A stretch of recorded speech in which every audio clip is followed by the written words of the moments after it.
presentation of Fox Sports. We are Fox Sports. We are Southwest. The Texas Rangers have won 4 of their 5 games on this homestand, which began Friday night against Toronto. In that game, Holland struck out a season-high 9 Blue Jays and allowed just 1 run in 7 of the 3rd innings. Tonight, the lefty faces the Mariners, a team he's dominated through the years. And it's right now on Fox Sports Southwest.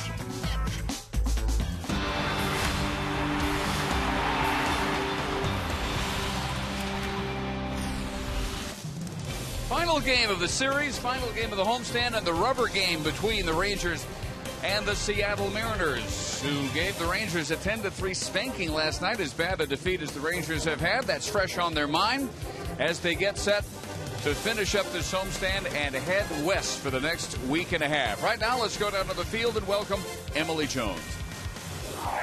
Well, we all know last night wasn't pretty. However, it has been a very productive homestand overall for these Texas Rangers. They were just 11-9 at home coming into this one. Now they could potentially be 5-1 with a win here tonight. Michael Young says the crowds have been great and they hope to reward them often. We know in time we're going to play really well in our home ballpark. So to be able to still be where we're at right now, despite the fact that we haven't played our usual brand of baseball at home, is encouraging. So at some point we'll get to a point where we, do what we do at home, which is take care of business here and feed off our home crowd. And we've done a lot better job of that in this homestand. Michael Young with tonight's Geico quote of the game. We are getting you ready for baseball here on Fox Sports Southwest. It is the finale, the rubber match between the Rangers and the Mariners, and it's coming up shortly right here on Fox Sports Southwest.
Visit your local Ford dealer and drive the 2012 F-150 Motor Trend Truck of the Year. Ford is the best in Texas. By Budweiser, great times are waiting. Grab some buds. And by the Progressive Insurance Group. For a money-saving car insurance quote, call 1-800-PROGRESSIVE today. And welcome, Dave Barnett along with Tom Grieve. last game of this homestand, which, with the exception of last night, really has seen the Rangers return to the form that they showed the first several weeks of this season. Yeah, so far, Dave, you'd have to say it's been a good homestand. The Rangers have won 4 out of 5. Throughout the homestand, they've hit the ball pretty well. In fact, especially against Toronto, they pounded the ball. Overall, 4 out of 5, average over 300, a lot of home runs, a lot of runs per game. A lot of that was built up in the Toronto series. But really, to call this a good homestand, the Rangers need to win tonight. They've got Derek Holland on the mound against the Seattle Mariners. This is a game the Rangers should win at home. And in 5 out of 6, that would be a good homestand. Ron Washington's club will take on a Mariners team that beat them 10-3 last night, snapping their 5-game losing streak and snapping the Rangers' 4-game winning streak. As Derek Holland and the Rangers take the field.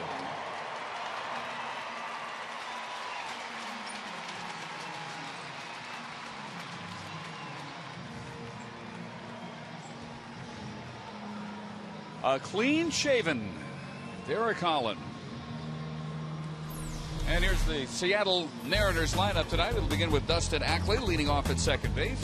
Sean Figgins in the lineup in right field, and Kyle Seager batting third and playing third. No Ichiro for the first time this year. He is not in the Seattle lineup. Jesus Montero cleanup hitting and DHing with Justin Smoak at first base, Alex Liddy in left field, Miguel Olivo batting seventh as the catcher, Michael Saunders in center, and Brendan Ryan will bat ninth, and he will play shortstop. Nissan scouting report on Derek Holland. Overall, good numbers. He's 4-3. ERA has come down quite a ways to 4.05. His last 5 starts against Seattle have gone really well. 4-0, nice ERA, over a strikeout per inning. Friday against Toronto was a solid start. Derek really kept the ball down, mixed up his pitches well, struck out 9 and 7 in the third, and got a big win.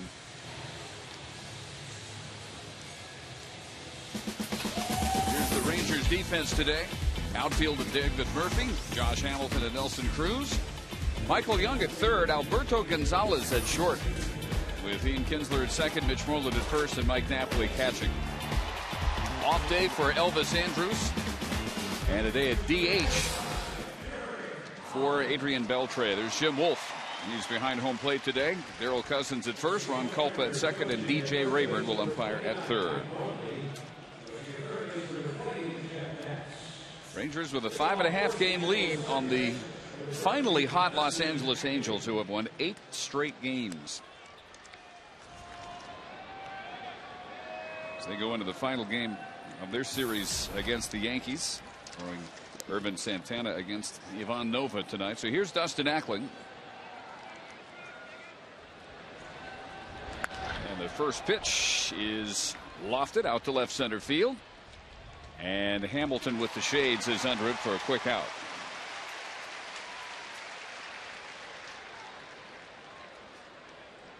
It's 90 degrees this evening. Very windy. Wind is really whipping in from over the right center field wall. Should be a big jet stream night for anyone who can take advantage of it. So one gone, and here is Sean Figgins, whose action has been sporadic this year for the Mariners, but who has hit Holland pretty well.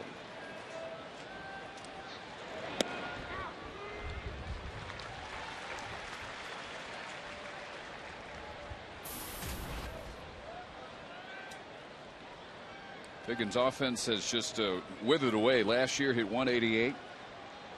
Less than that so far this year, 181. Derek has only given up 50 hits in 60 innings. His opponent's batting average is .224. In 7 of his 9 starts, he's given up 5 hits or less.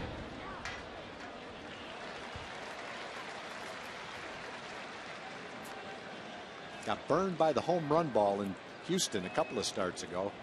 That start, he only went 5 innings. He only gave up 5 hits, but 3 of them were home runs and 5 runs. In the game, the Rangers had a 4-0 lead in. Bounced back in his last start, got 6 runs in the first inning, and coasted to a win against Toronto. Game finished up 14-3.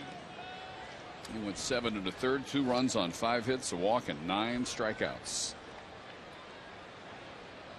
2-2 pitch to Figgins. It's foul back. April 12th, he beat Jason Vargas here 5-3, 7 1/3 that night as well. 2 runs on 5 hits, no walks, and 8 strikeouts. Some of his cleanest performances have been against the Mariners. Over his career, 6-1, and ERA just over 3.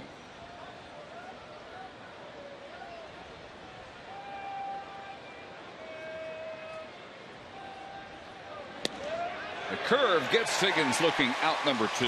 Well, much like in his start against Toronto, Derek's using all his pitches.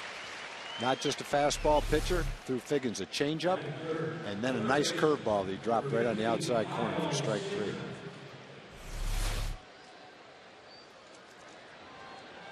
And with 2 gone, that will bring up Kyle Seager. He's been batting 5th, moves up to what has been Ichiro's spot every game this year until today, the 3-hole.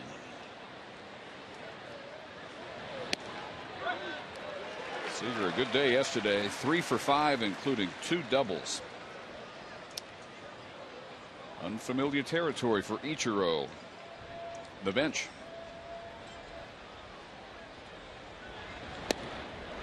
Quickly 0-2. A good sinker down and in. Nice pitch.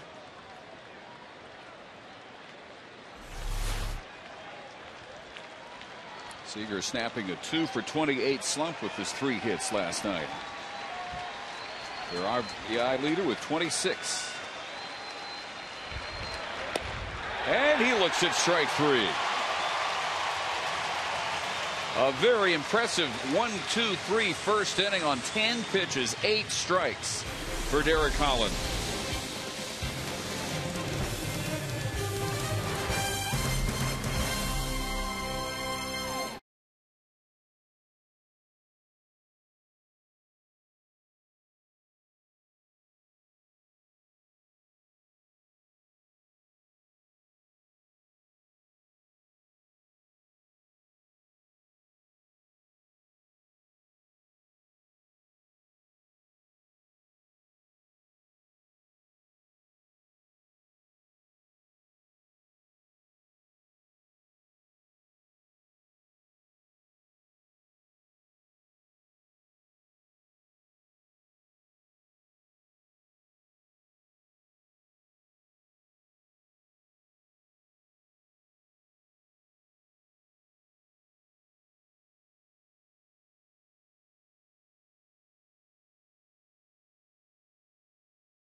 Lineup tonight.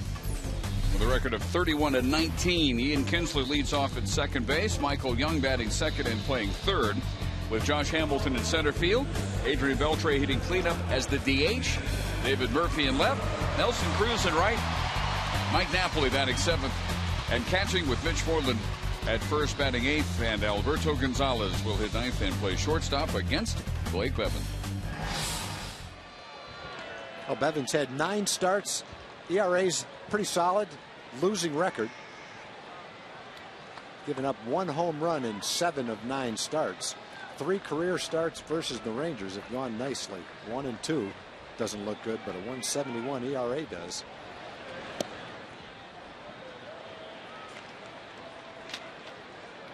Throws a lot of strikes. He's only walked 9 batters in 49 innings. In fact, since 2011, He's walked 1.48 batters per 9 innings. That's the 4th best ratio in the major leagues. So he throws a lot of strikes. First 2 miss to Ian Kinsler.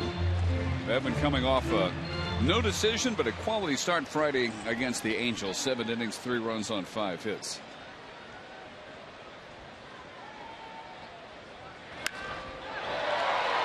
Full foul. 2 balls and a strike. In that situation, you're feeling 100% sure you're going to see a fastball. You've already seen a couple, so you got it timed pretty well. He just got a little bit out in front of it. Really hit it hard, though.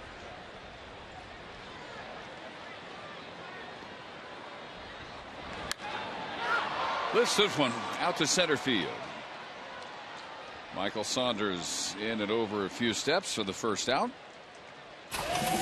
Defensively, Alex Liddy is in left and Sean Figgins in right.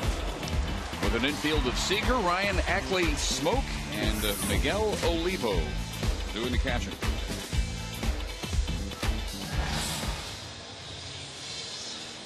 So 1 gone. Here's Michael Young. Looking for his first hit against Bevan.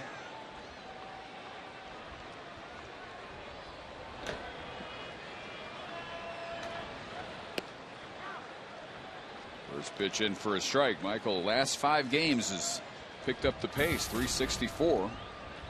A couple of 3-hit games out of his last 4.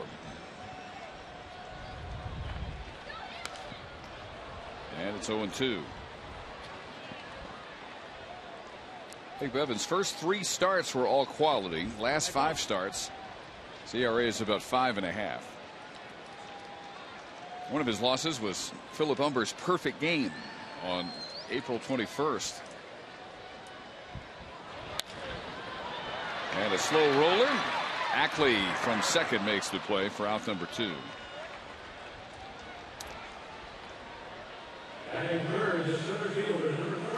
That'll bring up Hamilton.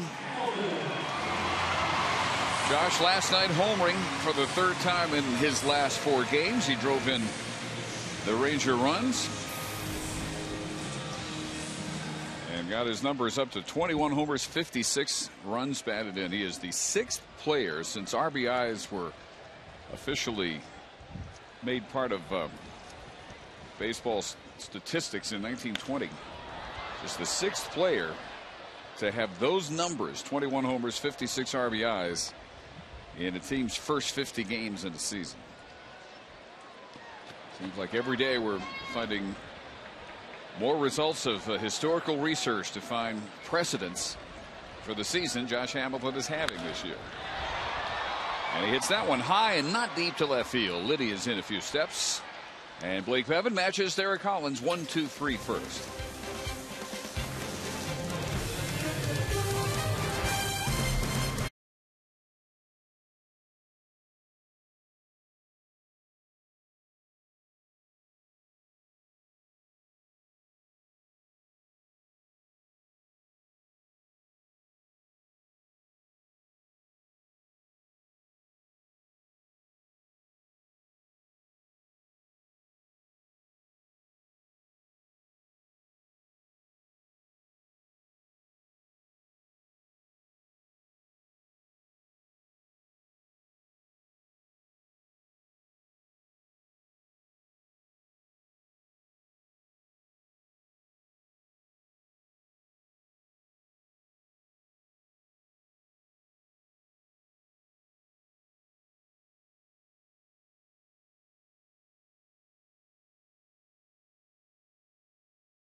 great crowd. Great night for baseball. You guys looking for the Rangers to bounce back tonight, right? Yeah, they're ready to go. Community Corner tonight, we're talking about the Texas Rangers hosting a group called Biking for Baseball, a group of cyclists that cycle around the country, bring awareness to youth mentoring programs. To find out more, log on to bikingforbaseball.org. Dave?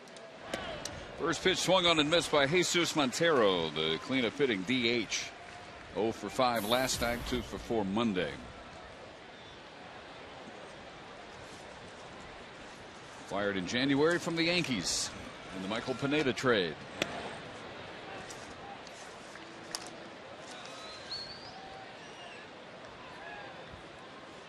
From Guacara, Venezuela.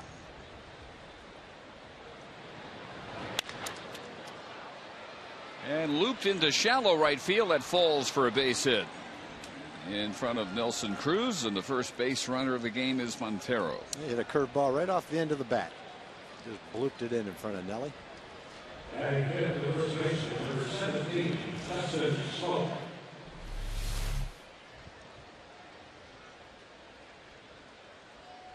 Broke the bat right down near his hands. Still got a base hit out of it. And brings up Justin Smoke. Justin acquired July 9th, 2010, along with Blake Bevan, 2 others in the Cliff Lee trade. And he grounds that one fair, just inside third base, and down into the corner it goes. Montero will be stopped at third by Jeff Datz, the third base coach. Justin Smoke into second base. He's got a double, and the Mariners are in business with nobody out in the top of the second.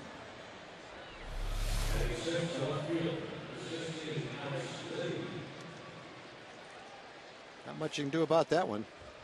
Smoke pulled the ground ball inside the line, right down the line for a double. Datz held the runner with nobody out.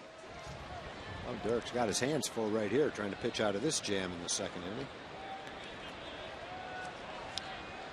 We'll bring up Alex Liddy, the left fielder. 0 for 3 is the number 2 hitter last night. Drops down to 6th in the order. 2 hits, including a home run against Holland, and the curve is in there for a strike. Mariners trying Liddy a few different positions. This is his 6th start in left field. Mostly he's been used at third base, 15 games there, and trying him at first base, 5 games.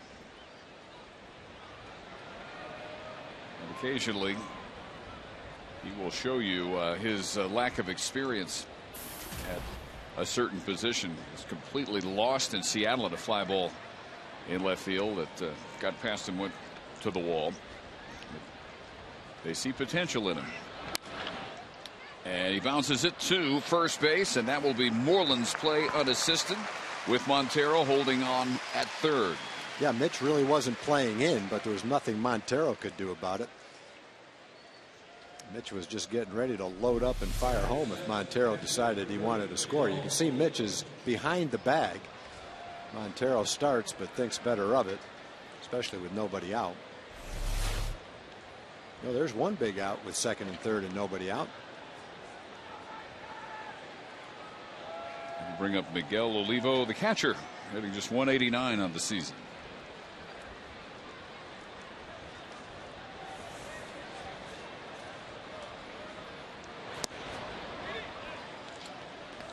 "33-year-old veteran from Villa Vasquez, Dominican Republic." One thing Olivo is not likely to do, and that's walk. Been up 90 times. He's only walked twice. So you can probably get him to expand the strike zone a little bit. Shoots that one foul in and out of the seats. A ball of the strike. Second tour with Seattle. He also played with the Mariners 04 and 05. Brought him back as a free agent. He's never done much damage to the Rangers. A chance to do it here. Base hit can get them a quick 2-run lead.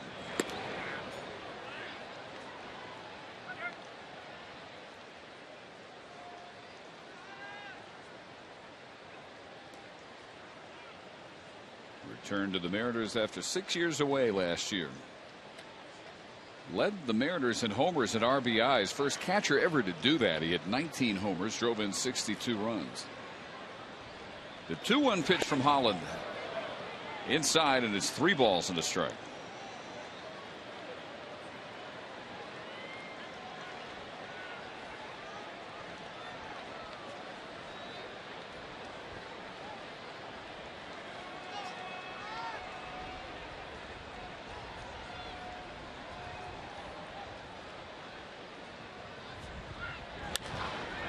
Base hit to left field. Montero scores. Here comes Smoke, and he will score and make it 2-0 Seattle. So a base hit by Miguel Olivo, and he drives in his 8th and 9th runs of the year.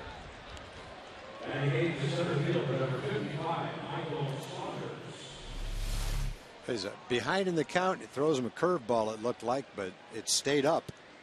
And Montero was able to line it into left field to bring in a couple of runs.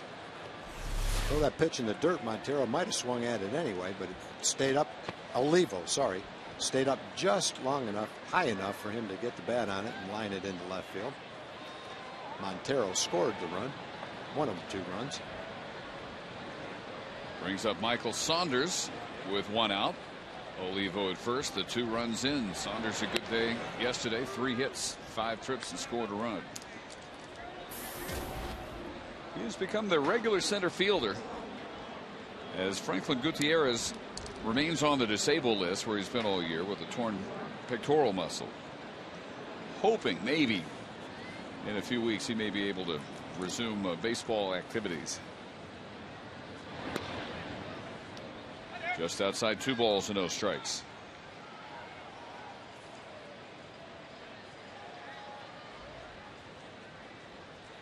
Holland breezed through the first on just 10 pitches. Here in the second, he has allowed hits to 3 of the 4 Mariners he's faced. The Mariners have a bunch of hitters in the lineup hitting below 200 or around 220, but you wouldn't know it based on the last 4 or 5 innings last night and today. They're getting their hits.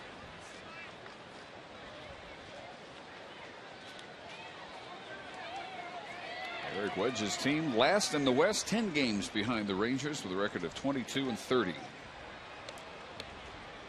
They should be a road-weary bunch. After tonight, they will have played 31 road games and only 22 home games at Safeco Field. They are 4 under 500 both places, 13 and 17 on the road, 9 and 13 in Seattle. 2-1 pitch to Saunders. That's popped up and into foul territory. Moreland out number 2. Saturday on Baseball Night in America, the Yankees head to Detroit to take on Prince Fielder and the Tigers as both teams look to gain ground in their divisional races, or the Reds battle the Astros.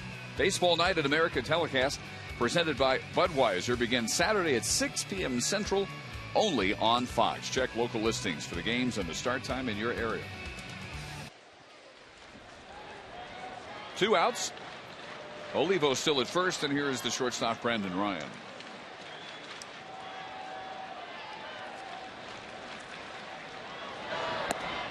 And he went around for strike 1. Ryan hitting 176. 1 homer, 9 RBIs, 1 for 9 all time against Eric Holland. Second year with the Mariners, acquired from Seattle after the 2010 season. That one bends it back.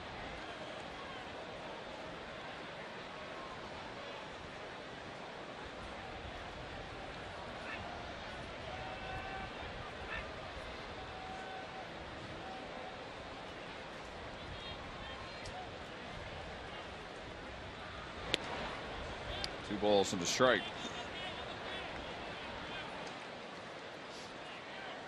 Ryan just turned 30 a couple months ago from L.A.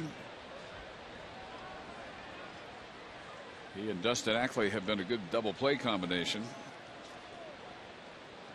Accent on the glove, not so much on the bat, but he slams that to right field, a base hit, and Olivo will make it around to third base. 4 hits in the second inning here for the Mariners.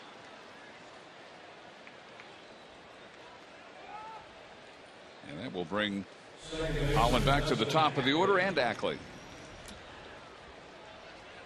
Belt high fastball out over the plate. Nice job by Ryan.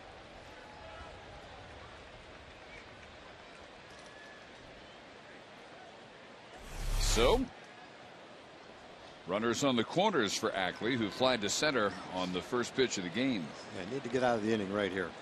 Not another big inning.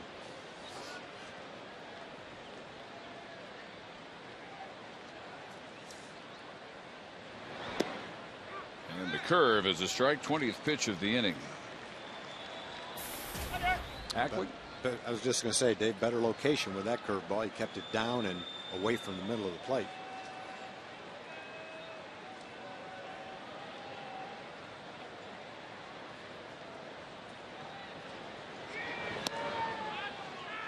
Wide, 1 ball, 1 strike. Ackley from Winston-Salem, North Carolina, undrafted out of high school. Had a bad elbow, didn't play a high level of competition. So he went to the University of North Carolina and became the Baseball America Freshman of the Year for the Tar Heels. Chop foul 1 and 2. Tommy John surgery after his junior year.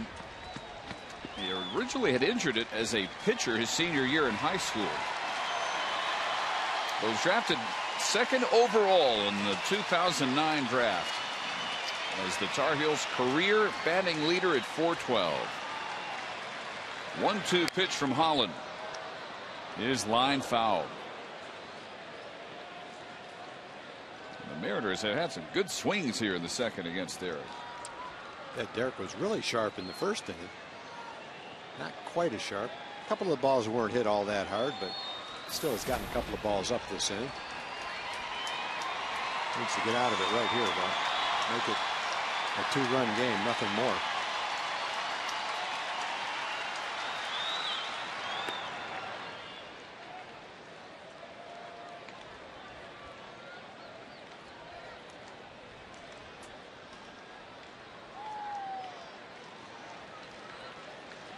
Ackley last year voted the Mariners MVP, first rookie to earn that honor since Ichiro back in '01. Just outside 2-2. Ichiro that year, the American League Rookie of the Year. MVP, everything. 10-pitch first inning. This was the 25th pitch coming in the second for Holland.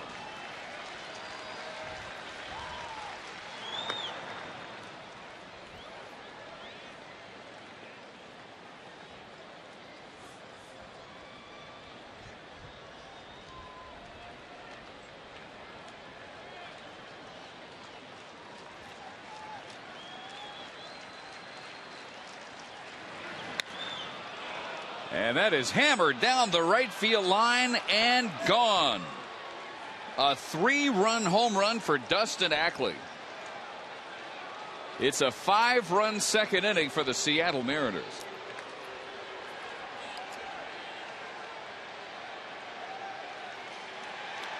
And Derek just really this inning hasn't been able to make a pitch when he needs to make a pitch. We had a Levo up with 2 men on and 1 out, men on second and third, kept the curveball up. Pitch gets a little bit of the plate. Ackley puts a good swing on it, just keeps it fair down the right field line, and trying to keep it a 2-run game turns into a 5-run game. Now the Ranger hitters have their work cut out for them. And here is the 8th Mariner to bat in the inning, Sean Figgins, who was caught looking in the first.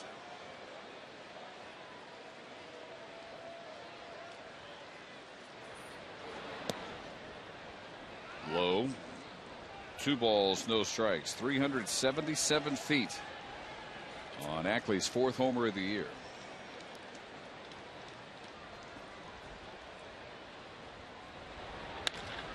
Base hit up the middle. And the good swings continue for the Mariners.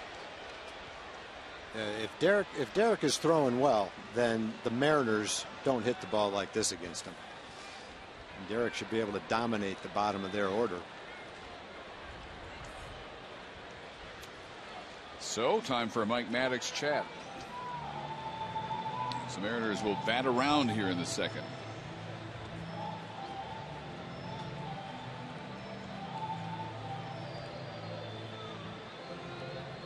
Kyle Seager will be next. Like Figgins, he was caught looking in the first.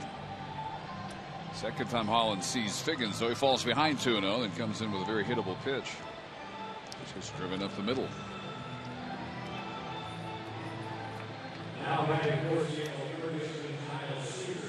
Derek hoping for his 5th win tonight. He has lost 3, his 10th start. And he's been tough to hit. His opponent batting average is .224. 6 hits here in the inning. And here is Seager. And Figgins goes and is in there with a stolen base. And the Mariners have had 6 hits in the second inning. And one of the stats we talked about earlier, 7 of the 9 starts this year, he's given up 5 hits or less. In 7 of his starts, he's given up 5 hits or less. Giving up 6 here to the Mariners in the second inning. Strange game. So Figgins now in scoring position. And a little looper into left field, base hit. Figgins around, and it's 6-0 Seattle.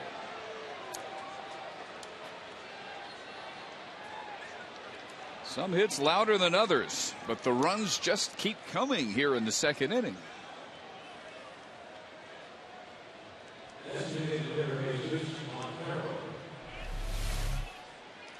He gets jammed and just finds a little hole, bloops it in front of David. Kind of like the hit Montero had to right field to start the inning, but in between there's been some well hit balls.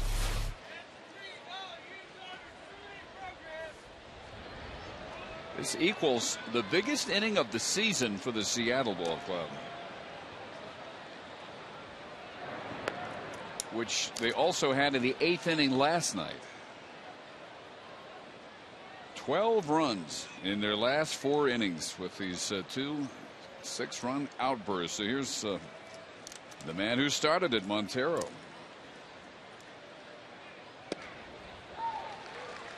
Four times this year it's happened, twice in the last 4 innings.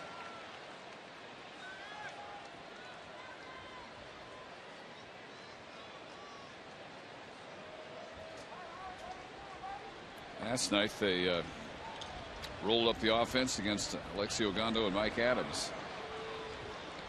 Doing it to Derek Holland here. Not a Ranger pitcher accustomed to being batted around like this by this ball club. Montero lifts that one, carrying well in the jet stream, and it is gone in the bullpen. A 2-run home run for Jesus Montero. And it is the biggest inning of the year for the Seattle Mariners. They have 8 on the board here in the second. Even with tomorrow an off day, Ron Washington doesn't want to have to use his bullpen for 8 innings today. And Montero got a pretty good pitch to hit and drove it pretty well.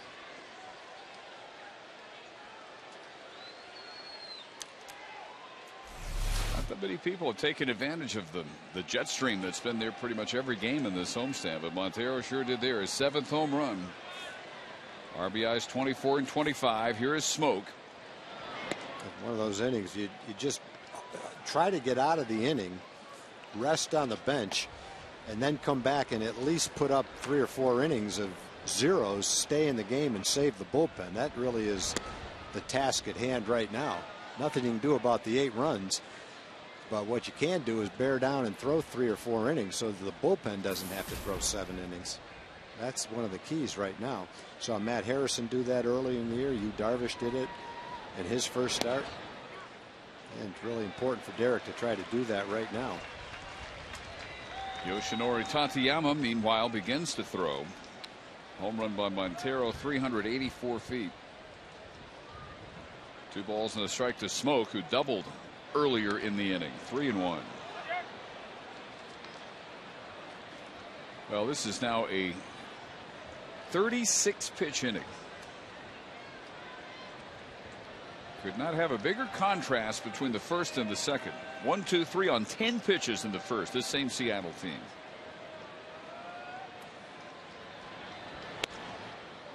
And the three batters he retired in the first, here in the second: Ackley, 3-run homer; Figgins, single; Seager, RBI single.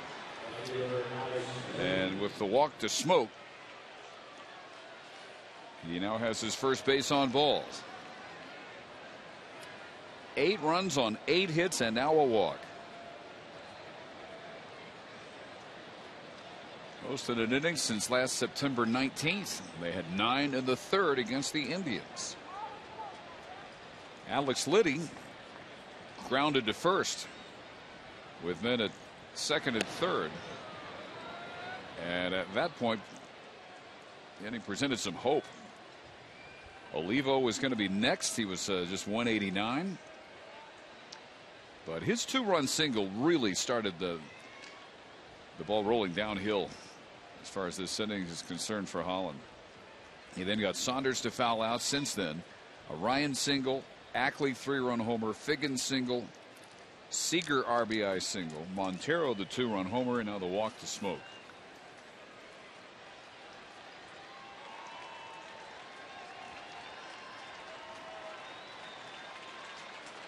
This is the 7th straight batter with Derek trying to get the 3rd out.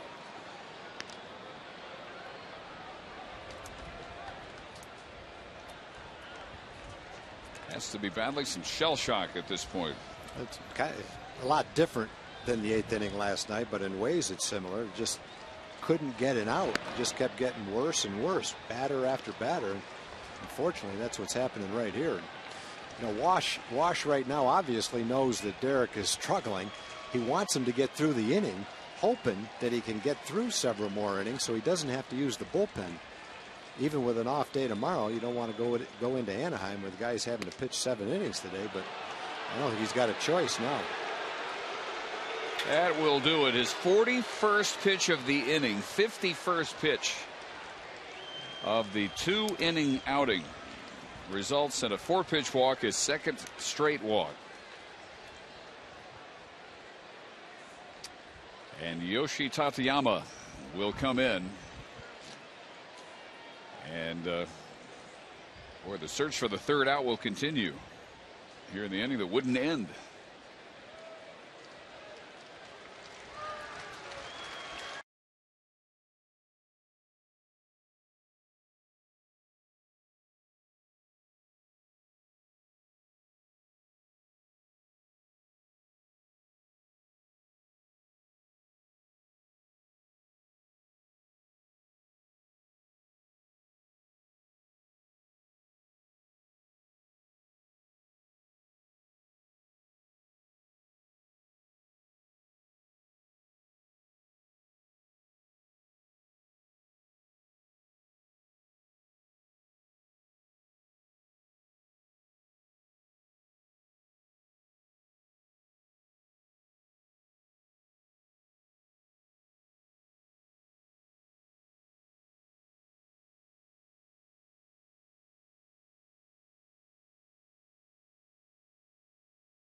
Chevy Hometown Kids. It's not about the score, it's about the experience. So tune in each Saturday at 10 a.m. here on Fox Sports Southwest, or visit hometownkids.tv for more information. Yoshinori Tateyama on for the 5th time this year. Pitched in 3 straight games, May 25th through the 27th. Recalled on the 21st, 9 days ago, when Neftali Feliz went on the DL with inflammation in his elbow. And Miguel Olivo got this 8-run outburst started with a 2-run single. Foul tip on the first pitch. Tateyama inheriting Smoke at second, Liddy at first, both on walks. Sometimes there's times where the guys in a long relief role might go a week or 10 days without pitching. Yosh has pitched almost every day since he's gotten here.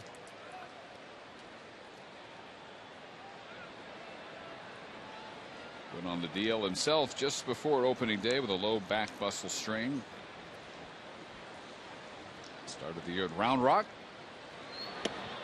And that's in there, 1-2.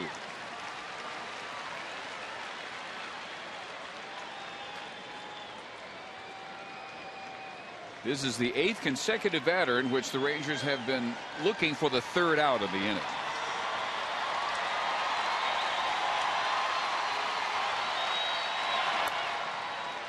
And a little tapper.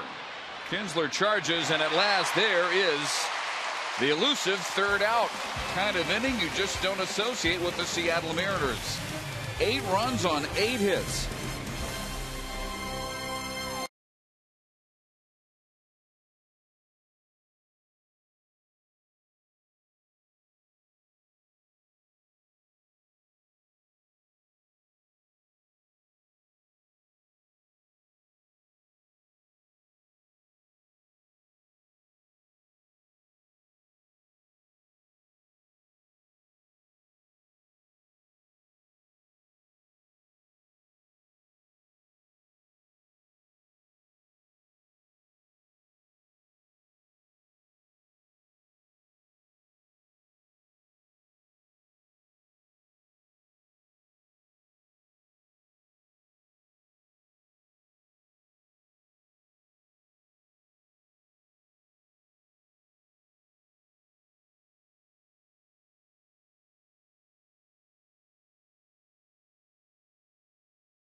Park overlooks center field and provides an unparalleled view from the lower level. This modern venue serves as a party suite for over 100 guests.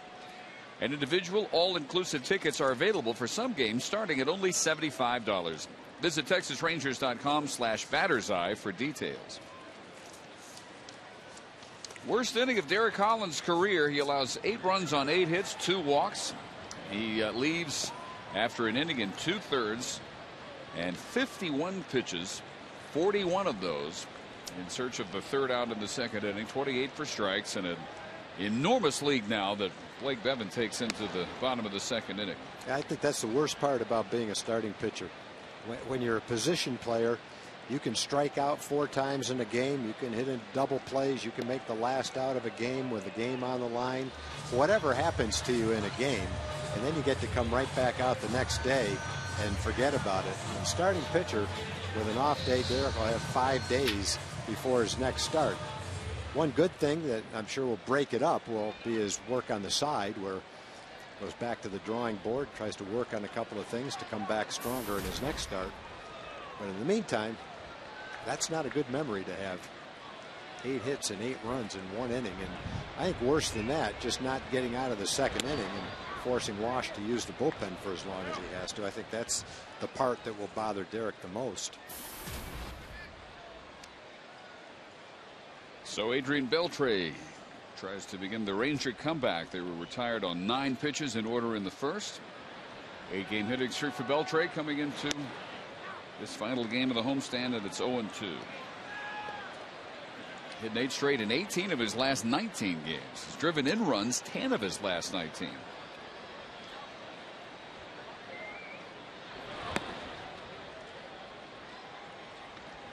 Something Blake Bevan could never in his wildest dreams have expected an 8-run inning at any point, much less before he even took the mound for the 2nd time tonight.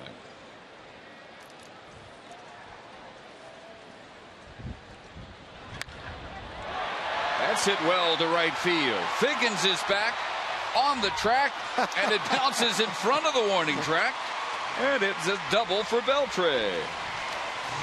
He circled that one all right.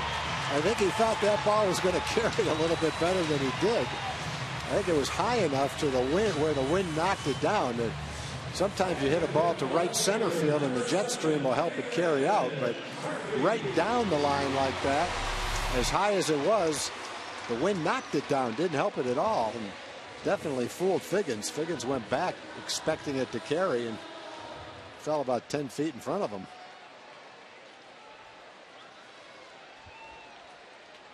So Beltre a little bemused himself that he ended up at second base, but he's got himself a 9-game hitting streak, and David Murphy swings at the first pitch and pops it up to Seager at third.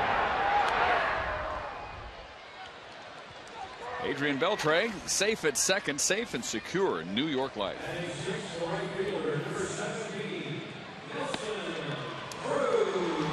Ichiro no doubt would have made that catch,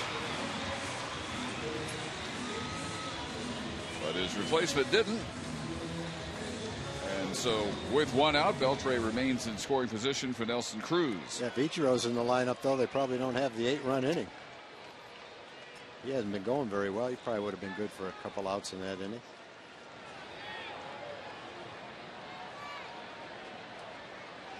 Indication of how badly he's going that Eric Wedge has him sitting out this one. First pitch in there for Cruz, whose streak of driving in runs at 4 straight games came to an end last night. He's been on a good power tear of late. Figgins will probably have to take a little good-natured ribbing, especially with the Mariners ahead in this game when he goes back to the bench. Guys with humor being the way it is in baseball, they're not going to say hang in there to him. They're going to probably have a few little wisecracks to say to him. Remember a ball, I mentioned this a couple of years ago in Detroit. Mike Hargrove was playing left field and Dave Moats was playing center field. And in the old Tiger Stadium, you could jump up on the fence, and there was kind of a screen on top of the fence, and you could actually reach above the screen and make a catch. Not that easy to do it, but you could. And there was a high fly ball hit to left field, and Mike was going back. Mike was a first baseman, not a left fielder, and Dave Moats is screaming to him, "You got to get up! You've got to get up!" And Mike Hargrove jumped up on the wall, reached up, and the ball landed just like Figgins' ball, about 10 feet in front of him near the warning track. Boy, Mike Hargrove, he was so mad he wanted to kill Dave Moats. And it took a while, but finally Mike lived that down. Well, now wait a minute. Wasn't the manager a little bit upset at Moats? The manager didn't know exactly what happened. He couldn't hear Moats screaming from where he was. Humor at the sacrifice of an out. Yep. Inside to Cruz, and it's 2-2.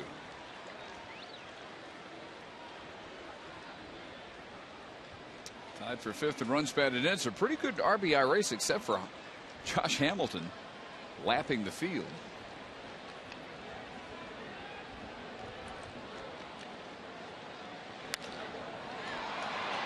Here's another chance for Figgins. Not going to get that one either. Ackley goes out and makes the over-the-shoulder catch. Yeah, Figgins didn't get that close to that one either. Yeah, off the bat, I'm sure that Ackley thought that ball was going to Figgins. The wind really knocked that ball down, and Ackley sees that Figgins is not going to get to it, and he goes back and makes a nice over-the-shoulder catch. Figgins is pointing to the ball, pointing to Ackley, pointing to Figgins. Then he looks at Figgins and realizes he's not anywhere near the ball and had to go out and catch it himself. Well, Ichiro's just really enjoying this show. You can do that when you're up 8-0. And strike one to Mike Napoli. Mike snapping out of it. He was 3 for 25. 3 for his last 9. 2 homers, 5 RBIs, and has scored 4 runs. Chopper here has Seager backing up to make the play. Leadoff double by Beltre. He stays right at second base, and through 2, it's still 8-0.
Brought to you by Geico Insurance.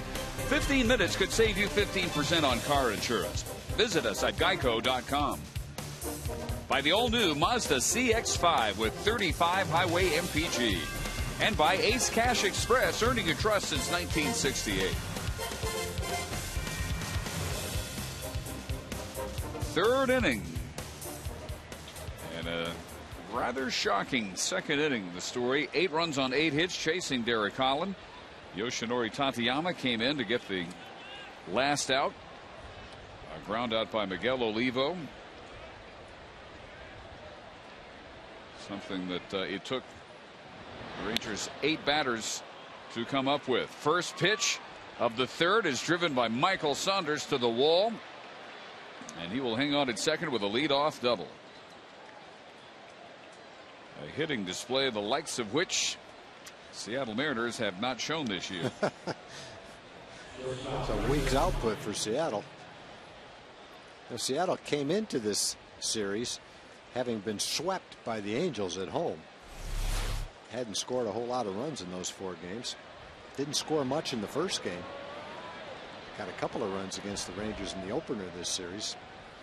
Starting late in the game yesterday and into this game, they're making up for it. Here's Brendan Ryan. He singled and scored in the first time up. In the second, looks at a breaking ball for a strike. Well, Ron Washington says it so often that you sometimes wonder how sincere he is, but this is what he means when he says, hey, that other team is a major league club. They have pros too. And when losses happen that surprise the fans or the media, this is the type of thing he's thinking of. Well, the worst team in the league in a really bad season is still going to win 60 games. And in those 60 games, they're going to have games where they score double digits. They're going to have games where their pitcher throws a shutout. That's why over 6 months, you see crazy things happen. It all balances out after 6 months is over. But along the way, there can be wide variations in what the expectations during a game are. Oakland is the current standard for lack of offense. Don't expect to see New York down there, and Seattle at 224 runners in scoring position. But tonight, notwithstanding, all bets are off tonight. 1-2 to Ryan.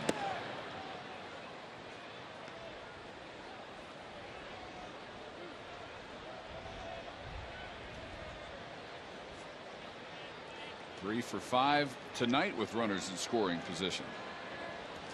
And this after a 1-2-3 first on 10 pitches. Looked like Holland was razor sharp. A one hopper to short. Alberto Gonzalez is there. The throw pulls Moreland off the bag. And the Rangers' problems continue. That will allow Saunders to come home. Ryan to second, and it's 9-0. Wow, what else can happen? You can't get a more routine ball than that.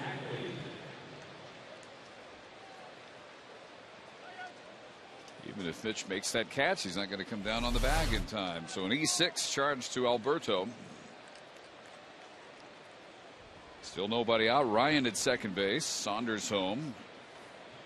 Here for the third time, the leadoff hitter, Dustin Ackley. And he has demonstrated the extremes of the night Derek Holland had. He fly to center, the very first pitch of the game. Next time he saw him, a 3-run homer.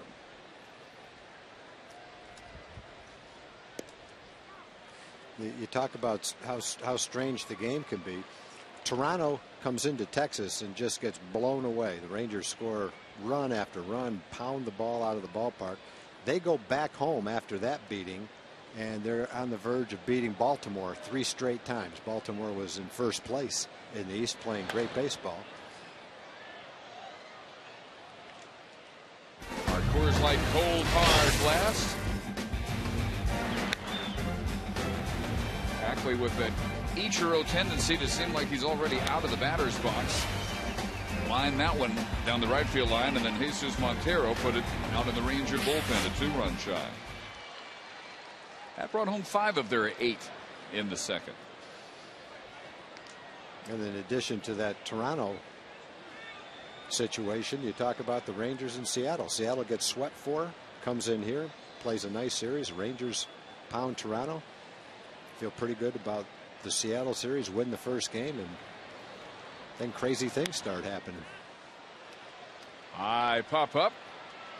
Short right, backing out Moreland, and he makes the catch, almost colliding with Kinsler. Wow, nothing's routine tonight. Yeah, and the last 2 plays aren't going to please Ron Washington too much. It's one thing to get beat, but careless mistakes and lack of communication on that play, it just doesn't look good, and those are the kind of things that irritate Ron Washington. I mean, you're going to give up home runs, you're going to give up base hits. Sometimes they come in bunches, and sometimes you give up a ton of runs, but those last 2 plays are things that he doesn't like. Now Figgins struck out in the first, single, stole second, scored in the second. And has had an interesting time in right field. First time out there this year. Well, if you're Figgins, at least you can say, okay, fine. It was a double, but nobody scored. I didn't get to the second one, but Ackley caught it for me. So minimal damage. I'm not sure how many times Figgins has played right field. We've seen him out in left field quite a bit. With the Angels, he probably played a lot of center field, but I'm not sure if he played a lot of right field.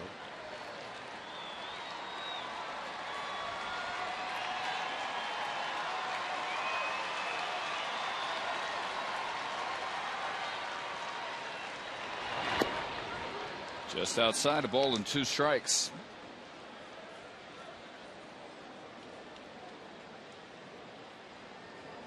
Figgins signed to a 4-year free agent contract with an option for 2014, so they've got it for a while. 2010, first Mariner to increase his hit total every month. April right through September.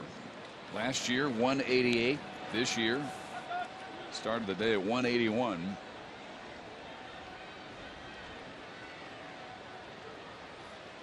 Coming into this game, the bullpen had almost gotten back to where Wash wanted it before the off day going into Anaheim. Guys had pitched a lot. There'd been some short outings. The extra inning game stretched the bullpen. And boy, now with a short outing by Derek, you're right back where you started from with more work than you want out of your bullpen. Fortunately, tomorrow's an off day. That'll help a little bit.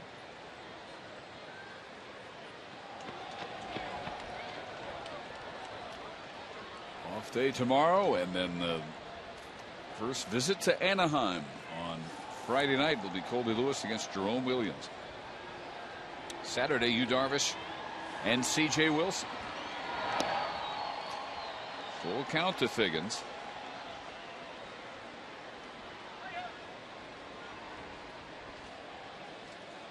One out, Ryan at second after the error by Gonzalez, and a run in.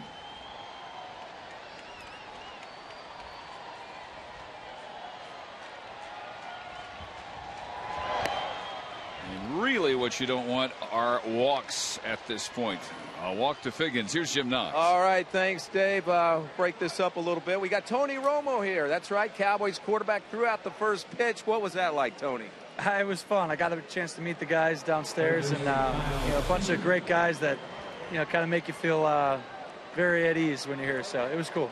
Now we're looking at your first pitch right now. I think it went about 95 right down the middle of the plate. Well, you got it over the plate. You're touching the rubber, not bad. But Starter was the one that made it happen. They brought you here tonight. And looking out at the Rangers, the rough night tonight. But if you were a baseball player, what position would you play and why?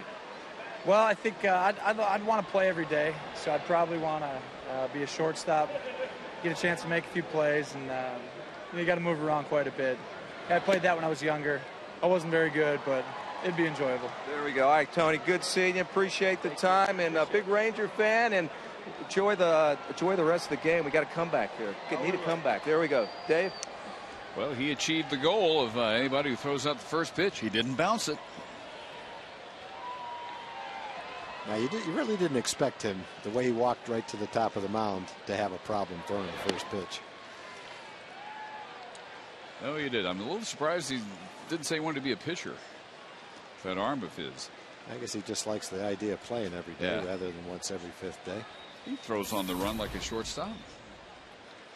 Kyle Seager struck out in the first, RBI single, and scored in the second. Well, we need a double play right here. That's instead not going to be it. A line single to right field. Ryan did not get a good start, so he holds at third, and the bases are loaded. The run already in, and only one out for Montero. Yeah, Derek couldn't get out of the second, and I'm sure, as I've already said 3 times, Wash was hoping he could get out of the second so he could then maybe pitch 3 more innings to save the bullpen. And Yosh is the long guy today. You're hoping for 2 or 3 innings from him, and he's already thrown 25 pitches, and that's just to get a couple of outs. 1 last inning and 1 this inning. Error by Gonzalez at shortstop didn't help a lot.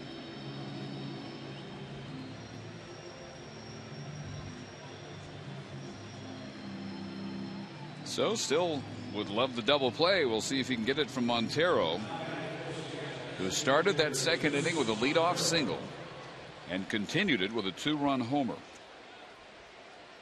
His 7th of the year, RBIs 24 and 25.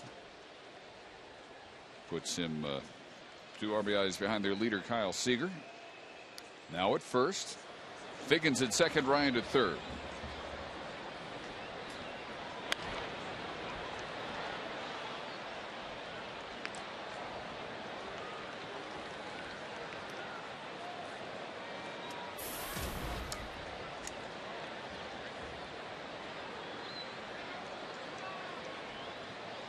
Baltimore-Toronto game now bottom of the 7th at Rogers Center. 4-1 Blue Jays.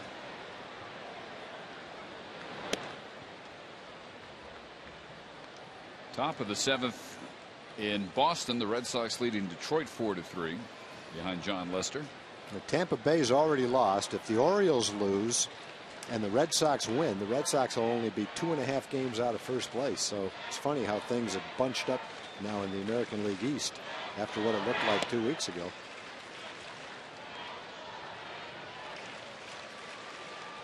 Rookie home run leader. 2 ahead of the injured Cespedes, Middlebrooks, and Trout of the Angels.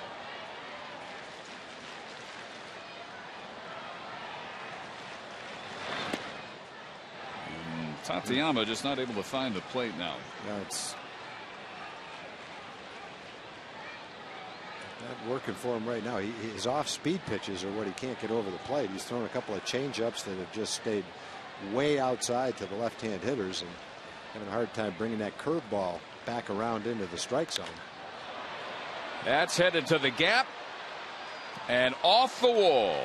Ryan scores. Figgins scores. Seager looks up at third, probably pretty surprised that Jeff Datz has the brakes on him. It's a 2-run double for Montero. What a game the rookie DH is having.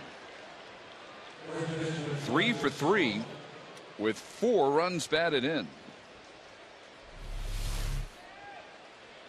And I had to throw a strike behind in the count. And Montero, boy, he had a solid line shot right there. It almost went into the bullpen. Thing just kept carrying like a tee shot. So it is 11-0. Still only 1 out. Here's Justin Smoke, who has doubled and walked. And Montero didn't hit in the first, but he's hitting twice in the second. Now in the third, he's got a single, a double, and a home run. He'll have a few more shots at the cycle at this rate, unless he gets too tired from running the bases. 2-0 to Smoke. Tateyama now 32 pitches, only 17 for strikes. Came in and got the long-awaited third out of the second inning, but Saunders doubling on the first pitch of this third, and things have not gotten better for him.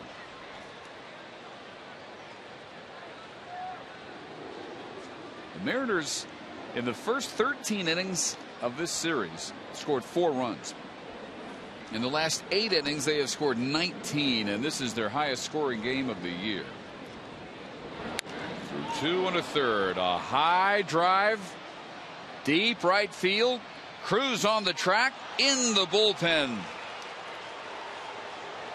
A 3-run homer for Justin Smoke, and the onslaught continues. 14-0 Seattle.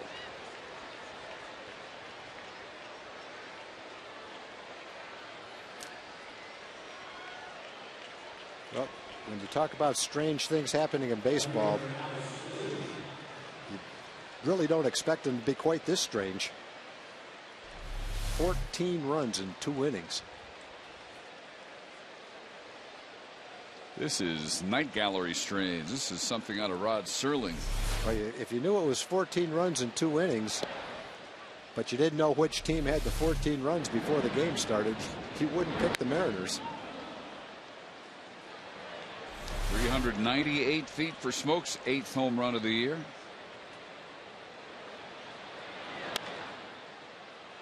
And Alex Liddy loops a base hit to center field. It doesn't matter where they hit them, they're all falling tonight. And they are going to bat around here in the third. After 13 men came to the plate in the second. No run rule in the majors on they play. Here's Miguel Olivo, 2-run single and scored in the second, and then he finally made the last out of the inning, grounding to second as Tateyama came on, first man he faced. And the Mariners will have batted around in back-to-back innings. They've had weeks where they haven't scored 14 runs. They've had 2 years. May 21st, 2010. Last time they had this kind of an onslaught, and of course that is going to be fair. And he is safe on an infield hit. Olivo has his second hit. It is that night. Everything works for the Mariners.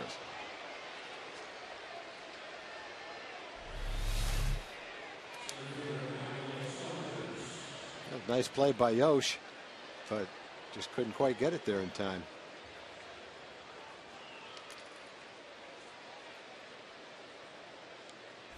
Made it close. Mark Lowe now getting up to throw.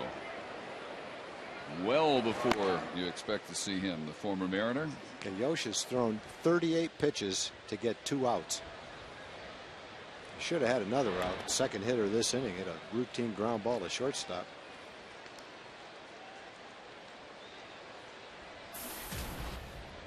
Michael Saunders doubled on the first pitch of this inning. First time up, he fouled out for the second out, and then it was about an hour and a half till the third out happened in the second inning, or so it seemed. It is that kind of a night. The Mariners had 6 straight hits in the second inning. They've had 5 straight hits this inning. Yep, 5 straight plus a walk after the first out. Slicing into the seats. Still 0-2. Well, Wash has always been adamant that he would not use a position player in a game. He just does not like the thought of it. Doesn't want to see it. Dead set against it. This game may test him. This might be the one to knock him off that stance. If it is, then Mitch Moreland, loosen up that left arm of yours.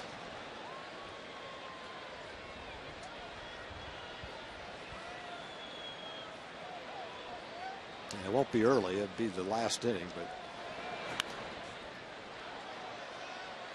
they just can't make it out. Most runs are allowed in a Rangers game since June 25th of last year. A 14-5 loss to the Mets.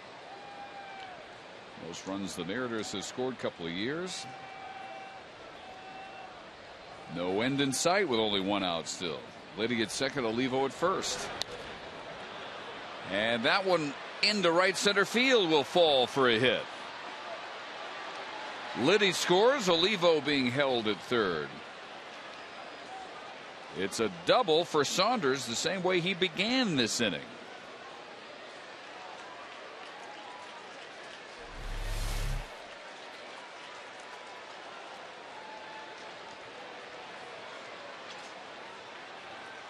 And Ron Washington comes out as the shelling just continues with no sign of abatement at this point for Yoshi Tateyama, and that will end his night.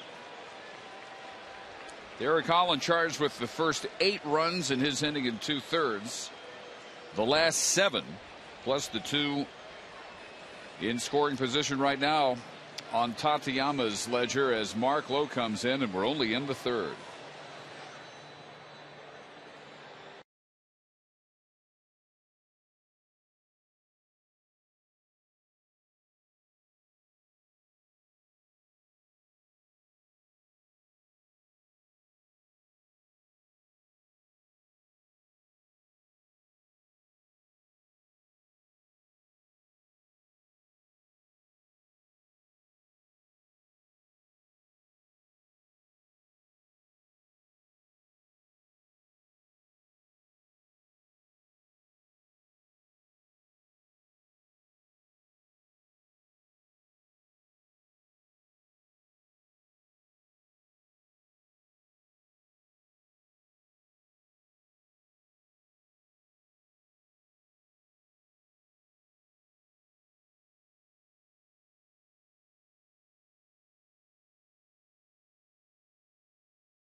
Rangers ballpark when the Rangers host the Astros at 2:05.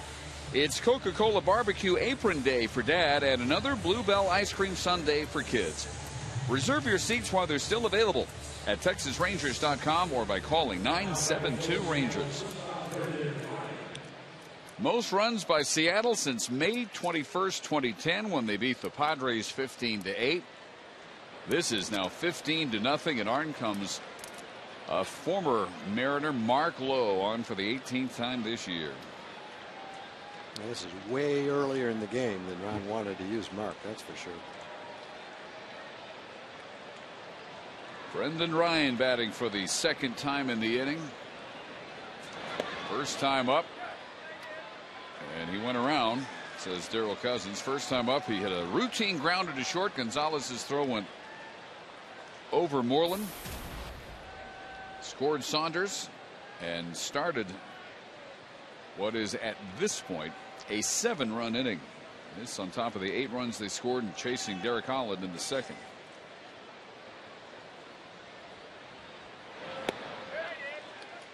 Went around there and it's 0-2. The next batter, Ackley, popped up, and that is still the only out in this game. This is the 8th straight batter with the Rangers looking to get the second out. Figgins walked, Seager single, Montero 2-run double, Smoke 3-run homer, Liddy and Olivo single. The second straight inning, they've had 6 straight hits. Most recently, the Saunders RBI double. Here's a chopper, and Gonzalez charges bare hands and gets him. There's the long-awaited second out. Does bring Olivo home. Took a great play to get him.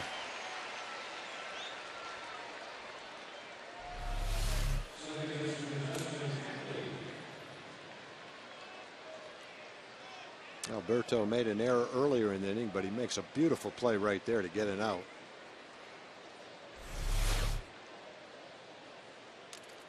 So Olivo scored. Saunders went to third. He's there now with 2 outs, 16-0. For the 4th time tonight, here is Dustin Ackley.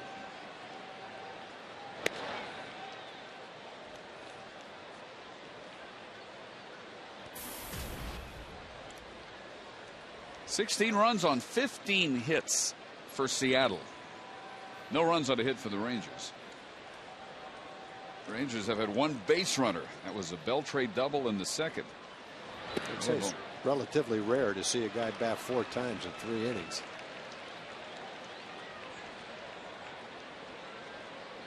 Many games on this homestand where guys hadn't batted 4 times the entire game against the Rangers. Lowe coming in throwing strikes, though, 4 of his first 5 pitches. 2-1 to Ackley, who has flied out, popped up in between, though, a 3-run homer, his 4th of the year. This is now the most runs in a Seattle game in nearly 8 years, since September 22nd, 2004, when they won at the Angels 16-6. 3 balls and a strike to Ackley. You didn't see this coming after the first inning. Derek got Ackley to pop up the first pitch to center field and then struck out Figgins and Seager. 12 or 13 pitches, 3 up, 3 down, 2 strikeouts. It's hard to see the next 2 innings coming after that inning. Here's a walk. Ackley reaches. First and third with 2 outs for Sean Figgins, who has struck out, singled, stolen second and scored, and walked and scored.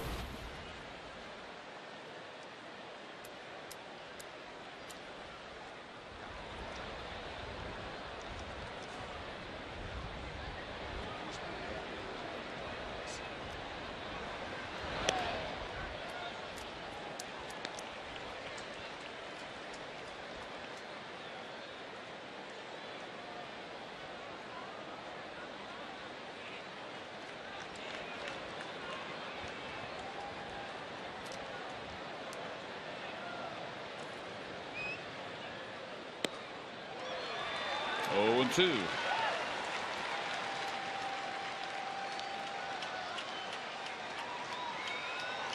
This is almost a week's worth of runs for Seattle. And they've got them in 2 innings. For a big house. This may be a sellout by the time we hear the final attendance numbers tonight.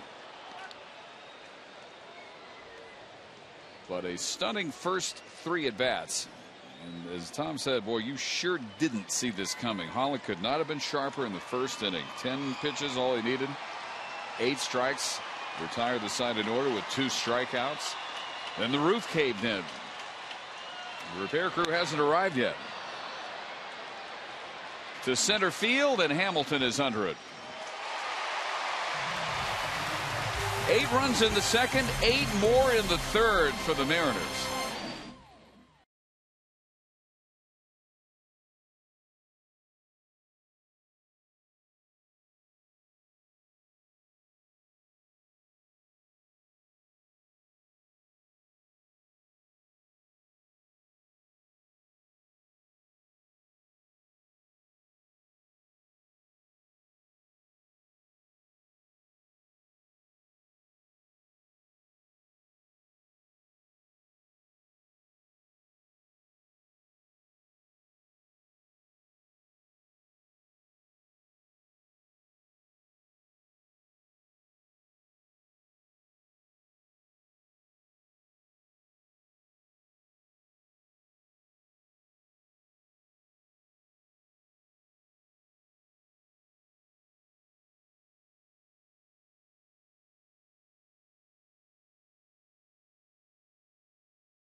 Gonzalez will finally get to hit in this game that is way out of hand. News yesterday, the Rangers coming to agreement with Roy Oswalt, who in his 11 years mostly with the Astros has won 159, lost only 93, and has been one of the dominant pitchers in baseball for about the last 10 years or so. Well, he's a guy that really knows how to pitch. He's got great control. Fastball might not be mid-90s anymore, but it's in the low 90s. Got a nice slow curveball right there. Great assortment of pitches. He's a winner. Has been. And the Rangers are banking on the fact that he still is. He is not available tonight, however. Mitch Moreland finally gets to bat and looks at a strike. Dustin Ackley and Sean Figgins have batted 4 times for Seattle. Moreland and Gonzalez will hit for the first time here in the third, and then Ian Kinsler. And right where Ryan was expecting that, almost directly behind the bag at second base. Here's Emily Jones. Well, Dave, still plenty of buzz in the Rangers clubhouse about the signing of Roy Oswalt, and the Houston native David Murphy had an interesting take on his new teammate. He's made me look stupid at the plate many a time, so yeah, I'm sure I'm sure plenty of guys could say the same thing. Just he's got great stuff. He knows how to pitch. He's a veteran. He's led a team to a World Series before. He's finished probably up there in Cy Young voting, and I'm sure he can anchor a pitching staff. So we're all excited to have him. Of course, it will still be a few weeks before he makes it here to Arlington, but needless to say, his teammates very excited to play alongside him, guys. Yeah, you just have to be, because he is one of the gold standards of pitching for the National League. Some of those Houston teams were great. He was part of the World Series team in 05 for the Astros. Some not so good, but he has been right there at the top of the list of right-handers in baseball for a number of years now. He is Rangers property. Alberto Gonzalez on an off night for Elvis Andrus. Dave, the game hasn't gone very well, but we'd still like to thank some people for what they sent to us. Judy and Bob Dietz from Richardson sent the Heavenly Brownies. Thank you very much, Judy.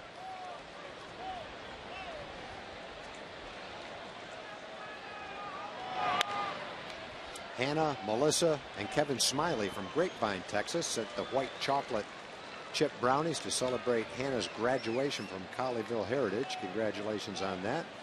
Oatmeal raisin chocolate chunks from Rhonda Dye and Janet Marchuk. I want to give a shout out to the students and staff at Robinson Middle School in Plano. Thank you very much, ladies.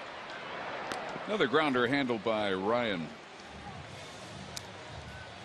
Jennifer Bouquet from Allen, Texas sent up the Funfetti cake cookies. Says go Rangers. She's at the ballpark celebrating her parents' 30th wedding anniversary. Thank you very much, Jennifer. And we got a nice gift from Jessica and Kristen from Idabel, Oklahoma. They brought that up before the ball game. Thank you very much, Jessica and Kristen. I'd say hope you enjoy the game, but my guess is so far you're not enjoying it very much. That might be a little much to ask tonight. Yep. Rangers final start the second time through the order. Ian Kinsler fly to center in the first. First time through the order, Bevan allows only a double to Beltre, and that was leading off the second. And Beltre stayed right where he was. Murphy, Cruz, and Napoli were retired. Moreland and Gonzalez ground to short before Ian Kinsler sends that one into the corner. And he is into second base with the Rangers' second double. Well, finally, fans have something to cheer about. They've held it in and they're letting it out with that double.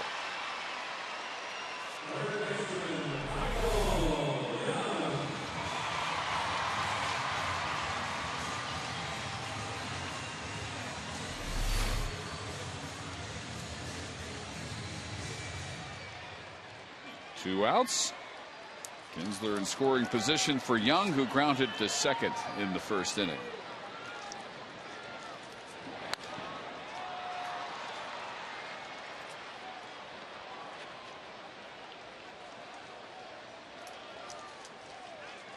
The highest scoring game in the American League this year was the Rangers game at Fenway Park on April 17th when they beat Boston 18-3.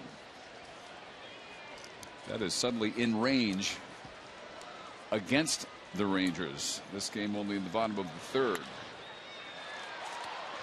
Michael flips that one out into short right center, and Saunders makes the catch. Kinsler left at second base through 3, 16-0 Seattle.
The Mariners have batted around in the second and the third. Every Mariner at least one hit, one run. 5 Mariners have now scored at least twice. 8 runs on 8 hits in the second. 8 runs, 2 of which were unearned on 7 hits in the third. And there were 2 men left on in both innings. Actually, could have been worse. And things are completely out of control as cattle have broken free in the stands here at the ballpark. I would have said you had a better chance of seeing a cow in the stands than the Mariners scoring 16 runs in 3 innings. See them both on the same night. What are the odds? Mark Lowe, third Ranger pitcher, came on to get the last 2 outs of the third. And here in the fourth, he's got Seager, Montero, and Smoke, 3, 4, and 5 hitters. Seager already has struck out, singled in a run, singled again, and scored twice. Everything they hit is falling in tonight, boy. And he's headed to second in there with a leadoff double as the throw gets away from Kinsler. 3-hit night for Seager for the second straight game. Before that, he was 2 for his last 28.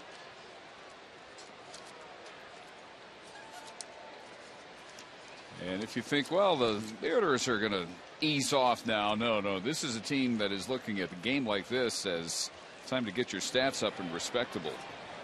They don't have many hitters with numbers that are much to look at. Well, Seattle came into the game with a .229 team batting average.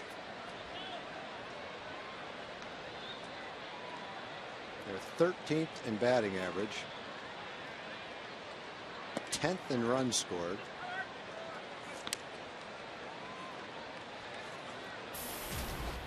And 3 of their starters were below the Mendoza line in this game.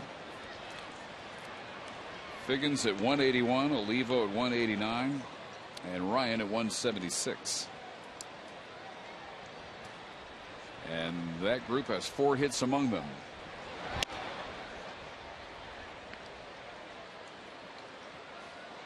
So the Rangers needing strikes and quick outs, and those are hard to come by tonight as well. Montero is a triple from a cycle, and we're only in the 4th inning. That cannot have happened very often in baseball history. Singled and homered in the second. Right under his chin. 3 balls and no strikes. 2-run homer in the second. A 2-run double in the third. He has scored 3 times.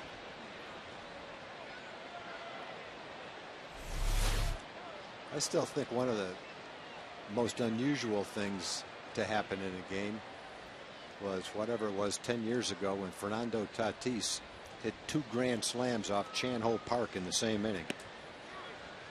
Right. Now, number one, it's incredible to get 2 hits in an inning, make it 2 home runs, then 2 grand slams. But think of the chances of doing it off the same pitcher.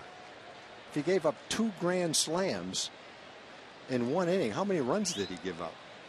How could he still have been in the game? That's why it's never happened before. May never happen again. That one bounces away, and Napoli only now finding it as Seager trots down to third. Our Jimmy John's delivery of the game. Jesus Montero, 384 feet into the bullpen, a 2-run shot. And then later in that same inning, a 2-run double.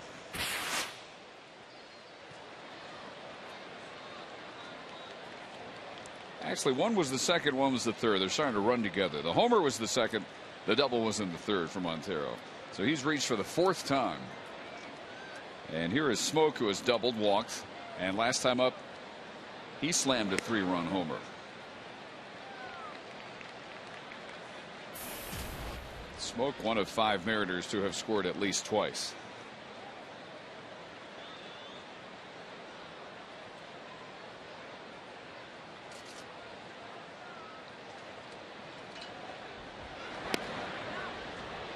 And strike 2.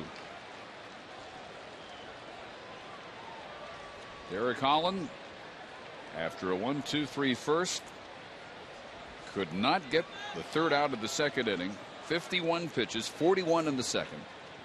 Left after an inning of 2/3, allowing 8 runs on 8 hits. And Smoke knew that was strike 3. And the outs are getting big cheers here tonight.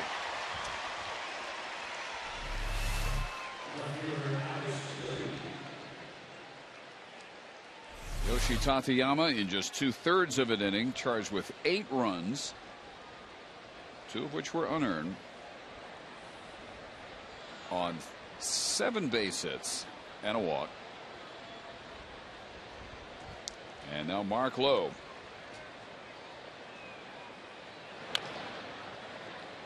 Alex Liddy has grounded out, walked, singled, and scored. Every Mariner has scored at least once. Montero has scored 3 times. Figgins, Seager, Smoke, Olivo, and Ryan have scored twice.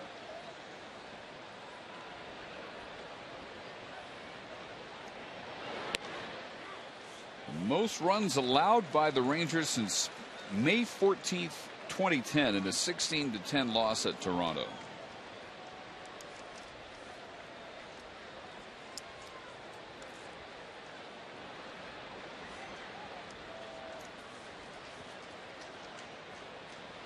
Oh-2 pitch to Liddy. Just managed to hold up.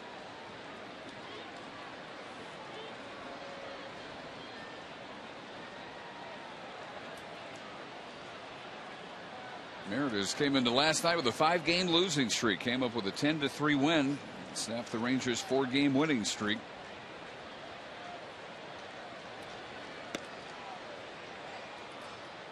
That looked pretty good. 2 balls and 2 strikes.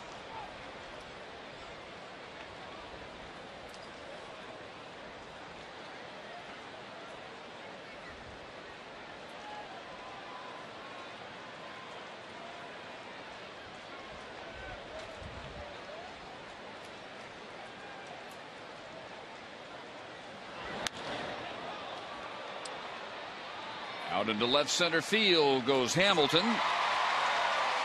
Deep enough to get Seager home with the 17th run of the game. On the second out, a sac fly for Liddy.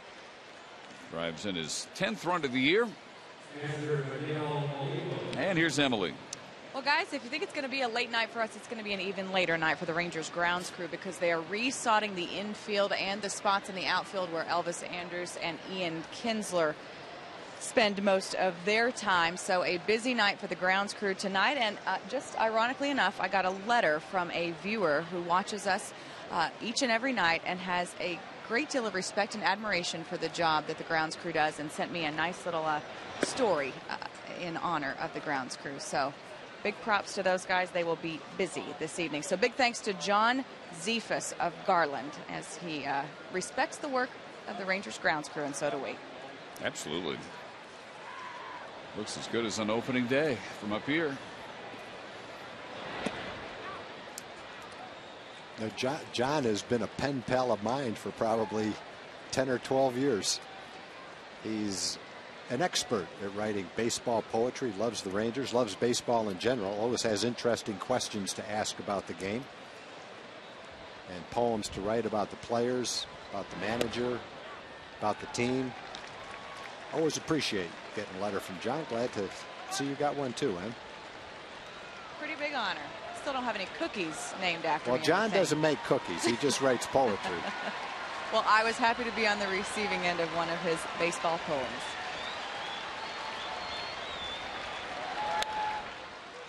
Miguel Olivo out to right field, and Cruz is over in the corner for the catch. Only 1 run in the 4th. 1 base hit, 1 man left.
Who's the only pitcher in Rangers history to have an assist and a putout in the same triple play? Can't be a surprise that that's only happened once. So who was involved? That's a trivia question tonight. Bottom of the fourth, it'll be Hamilton, Beltre, and Murphy. Blake Bevan has, through 3 innings, allowed only 2 hits. Both, as it turned out, harmless doubles by Adrian Beltre in the second and Ian Kinsler in the third. Our Ford leaderboard, home runs in the month of May, and Josh Hamilton with 12 this month, 2 more than Juan Gonzalez had in 98 and 99, 2 more than Vladimir Guerrero in 2010 and A-Rod in 2001. A record output. Hamilton flied to left his first time up tonight. He has homered in 3 times in his last 4 games. 21 on the year.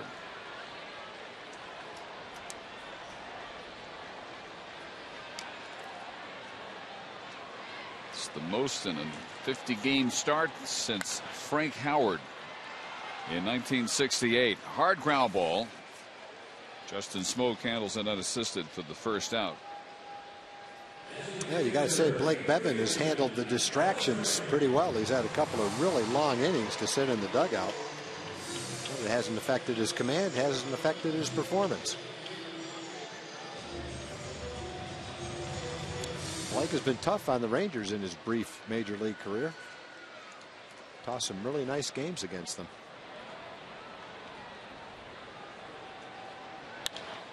Adrian Beltre, first ball hitting, a hard one-hopper for Ryan and a quick second out. Led off the second with a double. And it's allowed only the 2 base runners, and now have David Murphy, who popped to third in his first at bat.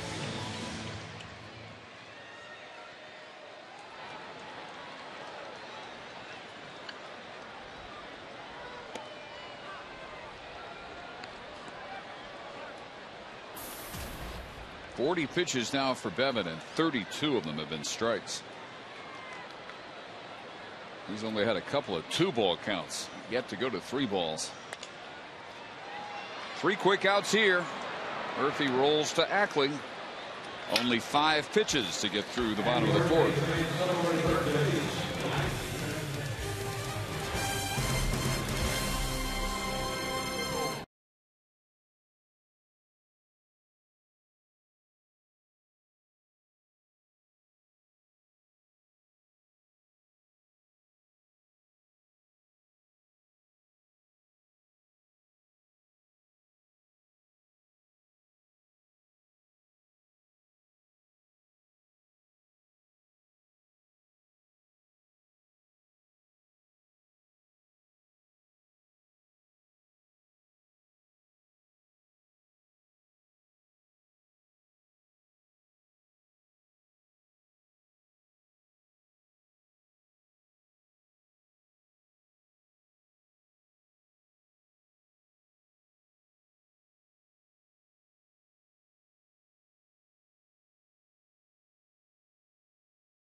Answer our AT trivia question. The only pitcher in Rangers history to have an assist and a putout in the same triple play was Kenny Rogers. April 14th, 2002 against Seattle. Rogers to A-Rod to Pudge to Hank Blaylock, back to Rogers to Young for that triple play. Yeah, that was a crazy play. That ball was flying all over the infield. Kenny was running all over the infield to accomplish what he did. Oh, wow. Last game before Marine boot camp. Gosh, this isn't much of a send-off. Boot camp may seem easy. They might be glad to get there. No, I've been to boot camp. He won't be glad. No. Be glad when it's over. No. Sitting in a beautiful stadium watching a big league game with 46,000 people. That's fun. This is Robbie Ross, 4th Ranger pitcher of the night.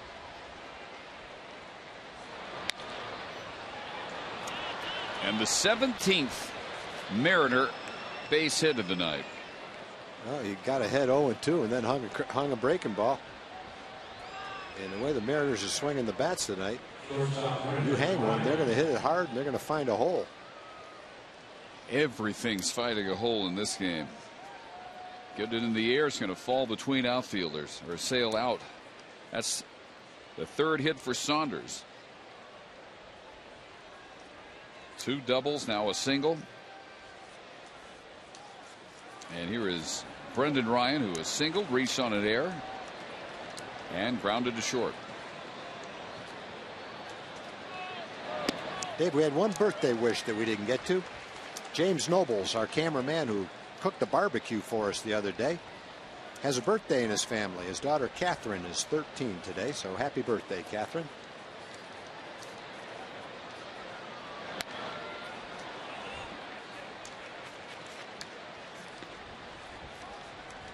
Last time the Rangers allowed this many runs, August 31st, 2009. Again, the Blue Jays. Blue Jays had all these huge scoring games. 18-10 Toronto that game.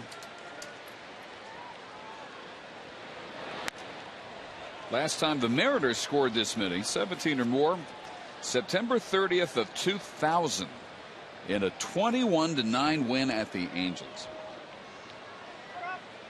So we're now talking back farther than a decade. And this kind of offense from this Seattle Mariner team. 0-2 pitch to Ryan. Left field. Murphy comes in for the catch.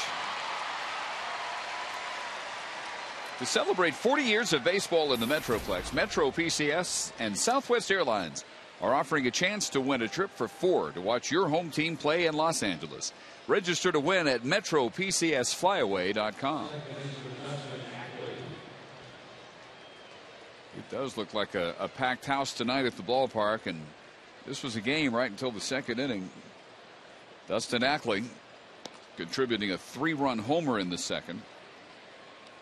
In the 3rd, he popped up and walked. This is his 5th plate appearance.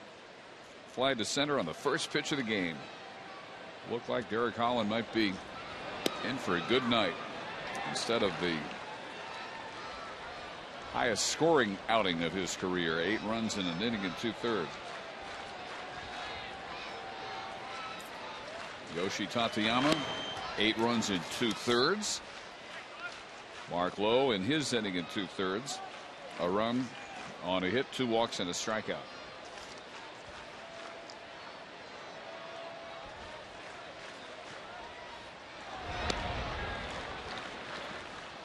Here's Emily.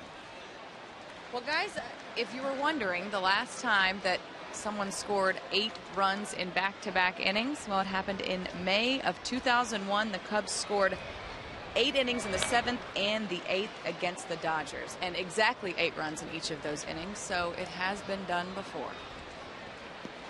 Not that it's a great thing by any stretch of the imagination to be on this side of it. However, just a little bit of history. Is that supposed to be comforting? No, it's just supposed to pass a little time. Give us a little something to talk about, fellas. Feel free to break in anytime you want, Em.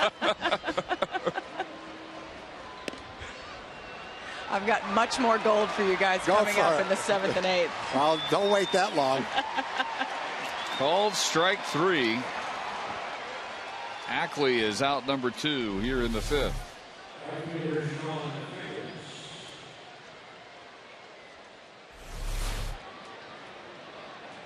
So 2 outs. Saunders at first. Here is Sean Figgins, who has struck out, singled, stolen a base, scored, walked, scored again, and flied to center.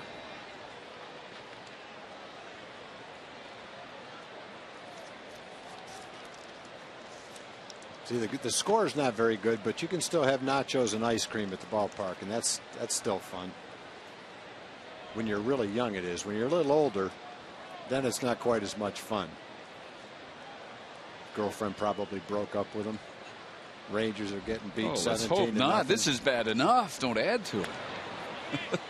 But the little guy, he's not worried about those kind of things. He's just happy to have the ice cream.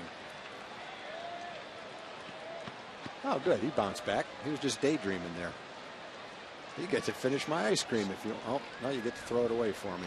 Dreaming of a Ranger rally. 7th time in Major League history. 8 or more runs, consecutive innings.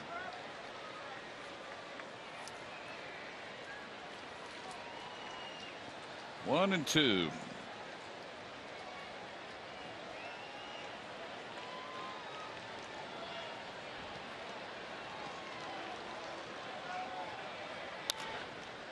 Tapper to short. Alberto Gonzalez for out number 3. Only one hit, one man left. We're halfway done. It's 17-0 Seattle.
Ballpark in Arlington as we head to the bottom of the 5th. Blake Bevan back on the mound for Seattle, and he was back at his old stomping grounds when he was back in town this time around and visiting with his former head baseball coach Jay Malone there at Irving High School, taking a look at the sign that's on the outfield wall displaying his name and also the district championship that he led his team to. And I had a great conversation with Blake on the way out to the bus last night. He talked about what he learned in his time in the Rangers organization, what he's learned in Seattle, and he's excited to be a part of that organization. He says he does wish that he did have the opportunity to pitch in a Rangers uniform in this ballpark. And I said, you know what? You never know. It could happen.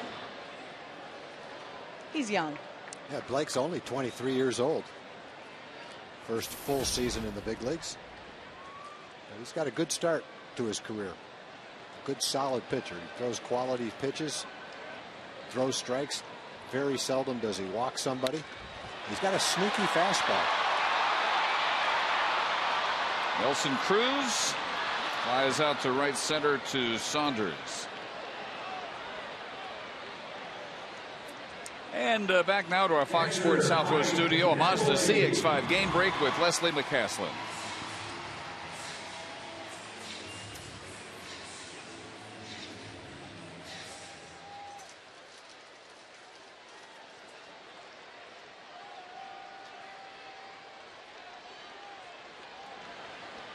The A's are sinking. They were the Rangers' nearest competition in the West, and the Angels are rising with an 8-game winning streak. Just about set, moments away from starting their game out in Anaheim against the Yankees. Urban Santana against Ivan Nova. Now, Bevan was the 17th pick in the draft in 2007. In 2008, he was in Clinton, one of the Rangers' A-ball teams, and in that rotation was Bevan, Holland, and Felice. Now, back then in 2008, you didn't know exactly where they were going to end up, but looking back on it, must have been a pretty good A-ball starting rotation.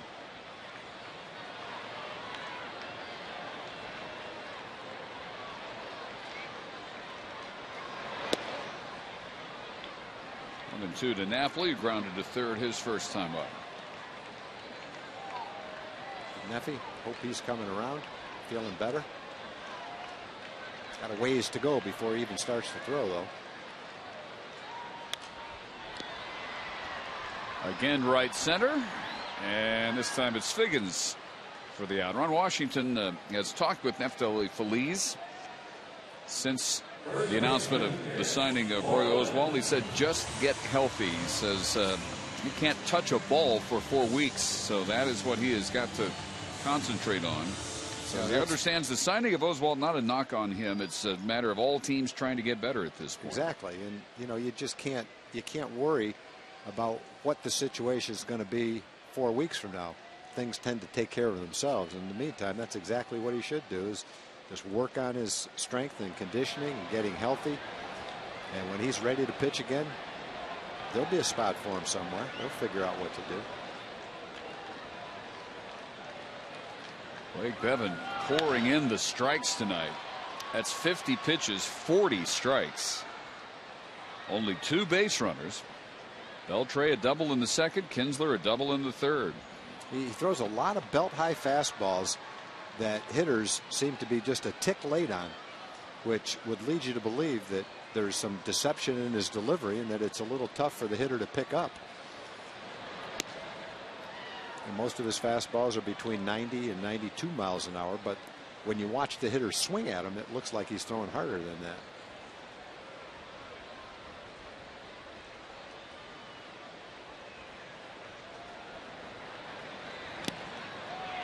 Like foul tip, strikes out Moreland.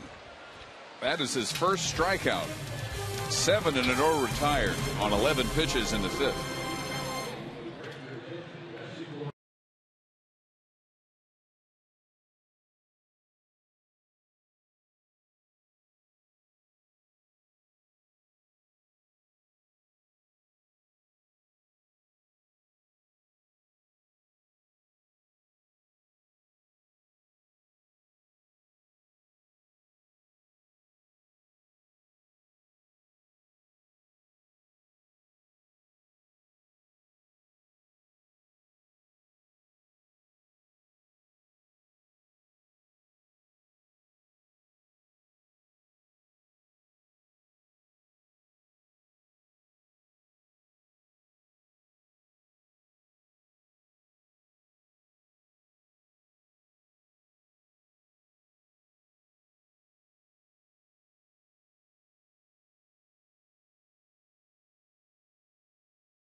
In Kansas City. Vote early and often at TexasRangers.com to send your favorite Rangers to this year's All-Star Game, along with manager Ron Washington.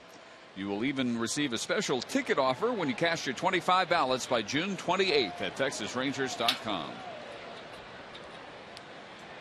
6th inning, 17-0. Robbie Ross allowed a leadoff single to Saunders, then retired 3 straight in his first inning as the 4th Ranger pitcher of the night. Seager, Montero, and Smoke here in the 6th. Seager has singled twice and doubled, scored 3 times, driven in a run.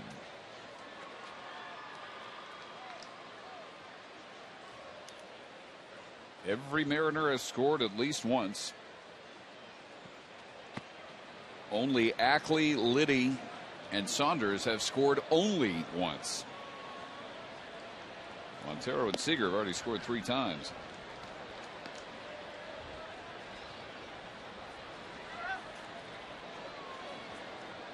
Meanwhile, other games going on. Bottom of the 8th in Boston, 6-4.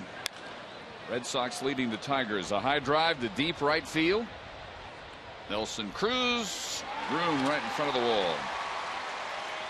Here's Jim Knox. All right, thanks, Dave. I tell you what, we found a couple of longtime Ranger fans. Michael and Philip, they're celebrating a milestone tonight. 300 consecutive games watching the Rangers. Let me ask you this, your most unusual moment besides tonight's game.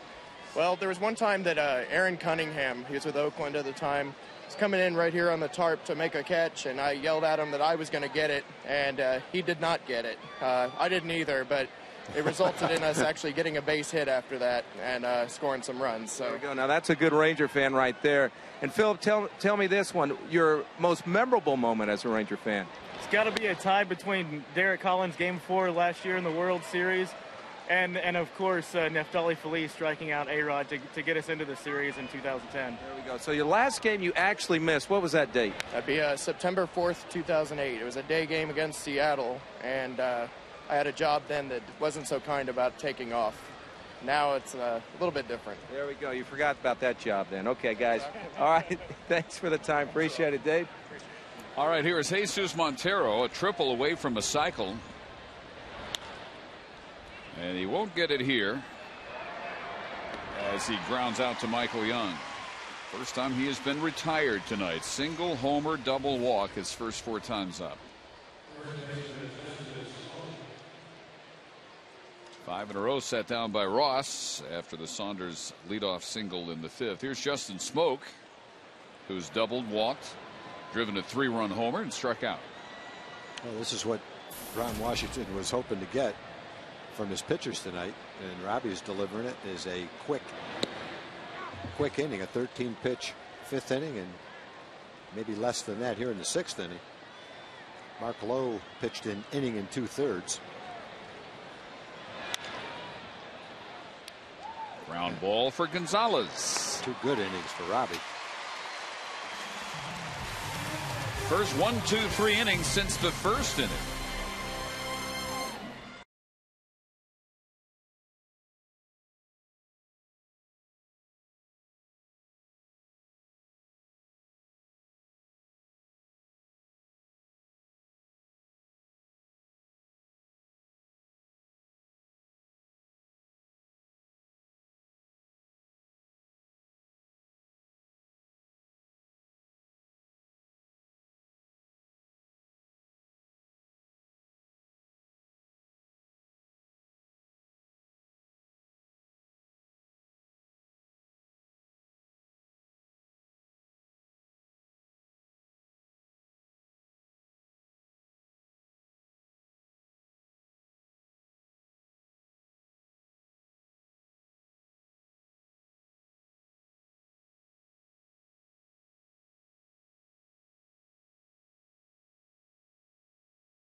Inning brought to you by Sonic Drive-In. Tonight's jackpot is worth $100 and dinner for two at a Sonic Drive-In.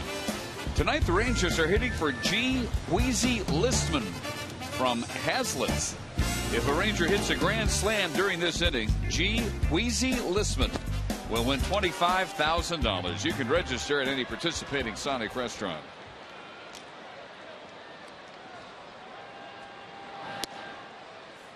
And Alberto Gonzalez batting for the second time. He grounded to short his first trip.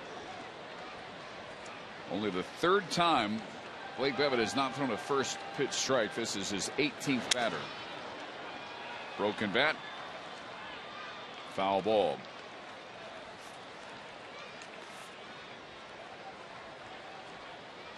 He has thrown 54 pitches, 42 strikes.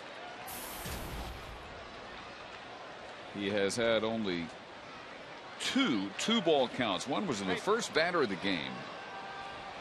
That was Kinsler. One was to Cruz in the second. He has dispensed with everybody else with great dispatch. Most the Rangers are not up working counts in a 17-0 game. It's still impressive to watch Bevan work tonight.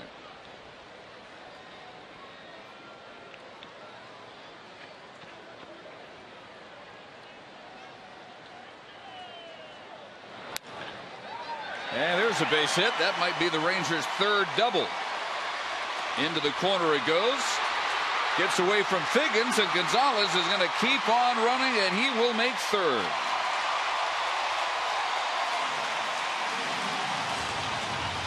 Yeah, fans haven't had much to cheer about, so when they get something like that, they're on their feet. Great fans. And, you know, it's not a fun game to watch, but I think what you have to remember is we don't have many games like this. And when this game's over and done with, the Rangers will still be 5 games in first place. And think about the teams that have these games on a fairly regular basis. Maybe not 17-0, but lopsided games. We're pretty fortunate in the kind of games we get to watch on a daily basis. So it is a triple. Gonzalez watching that ball bound away from Figgins in the corner. As soon as he saw it, he knew he had 3. So the Rangers have 3 hits, no singles. And a chance now to continue what they have achieved through 50 games. They have still yet to be shut out. And this should be deep enough as Figgins makes the catch. Here comes Gonzalez, and he is in there. And it's 17-1. Pretty close play. Figgins has a good arm. He made a strong throw, just not quite in time. Olivo tried to catch it quickly and make the tag, and I don't think he was going to be able to do it.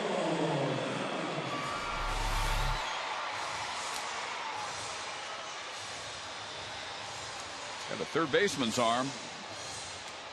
Kind of short hopped him a little bit and couldn't quite come up with it. Close play, though. So again, no shutout tonight. And Michael Young lines the first pitch into right. Busy inning for Figgins continues. Seem to be picking on Figgins tonight.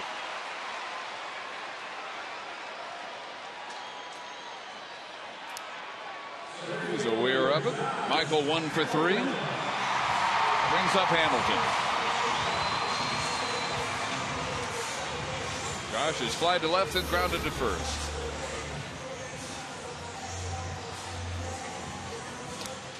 And Alexio Gondo now throwing in the bullpen, maybe next in after a couple of good innings from Robbie Ross.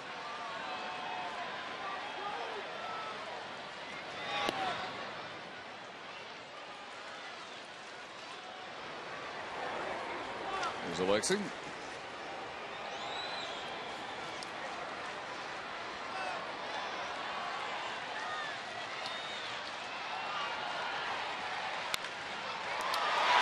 Ground ball. It gets past Smoke, and more business out of the corner for Figgins. That was literally too hot to handle for Justin Smoke. That ball was smoked. smoke past Smoke. 8th double for Josh Hamilton, and Michael Young moves around to 3rd.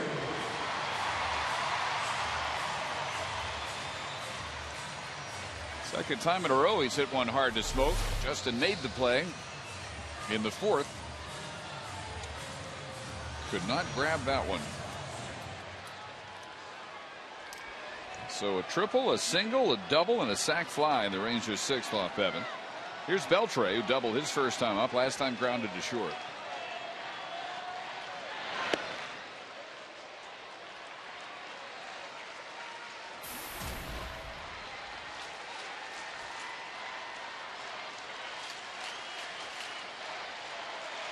Adrian, 9th in the league in batting beginning play tonight. 8th in runs batted in. And he should get 2 here on a base hit up the middle. Nope. Hamilton held at 3rd. Young comes home with the 2nd Ranger run.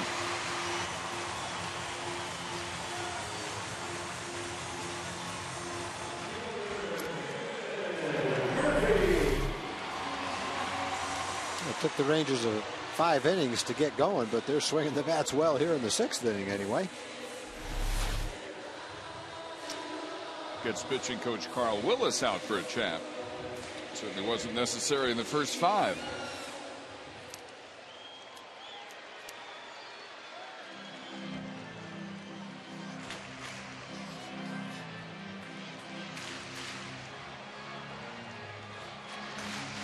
They are underway in Anaheim. Yankees batting top of the 1st. Finals from this afternoon. Kansas City won at Cleveland 6-3. Chin the winner, Gomez the loser. White Sox won at Tampa Bay 4-3. Minnesota shut out the A's 4-0. First win of the year against 5 losses for Francisco Liriano. Ross the loser falls to 2-6. Toronto has beaten Baltimore 4-1. And it's now over in Boston, and the Red Sox have beaten the Tigers 6-4. Base hit up the middle by Murphy. That brings Hamilton home and gets Beltre around to 3rd.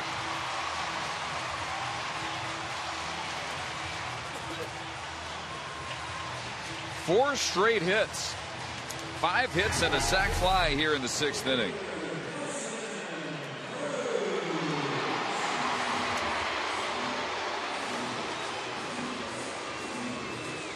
Rangers swinging early in the count in a 17-0 game.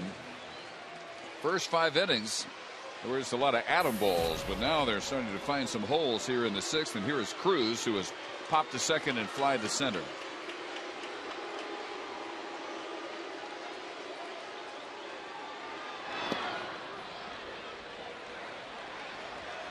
Bevan still only at 66 pitches. And only 15 balls against 51 strikes. He has not come close to walking anybody.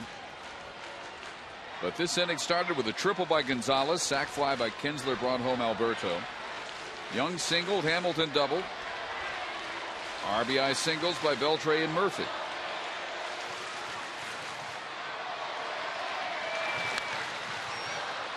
And a high pop well back out of play, 0-2.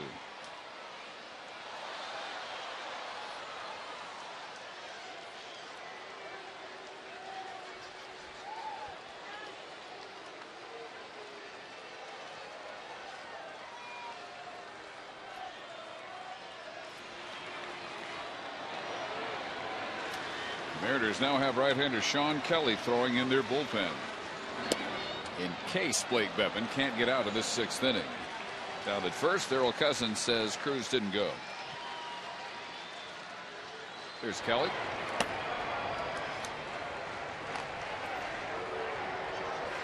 So everything else in the American League now final, with the exception of the Yankees and the Angels, just getting going out in Anaheim. 1-2 pitch to Cruz, and he gets him swinging. Only the 2nd strikeout by Bevan.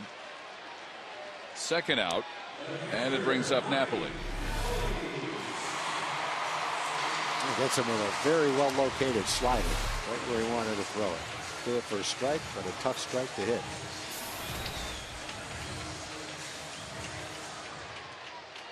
Ike is grounded to third and flied to right tonight.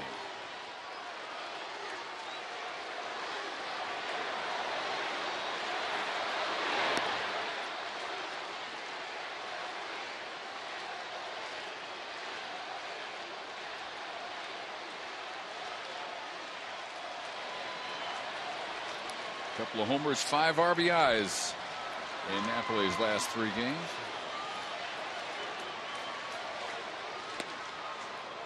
Just off the plate. And for only the 3rd time tonight, Blake Bevan is a 2-ball count. First time since the 2nd inning.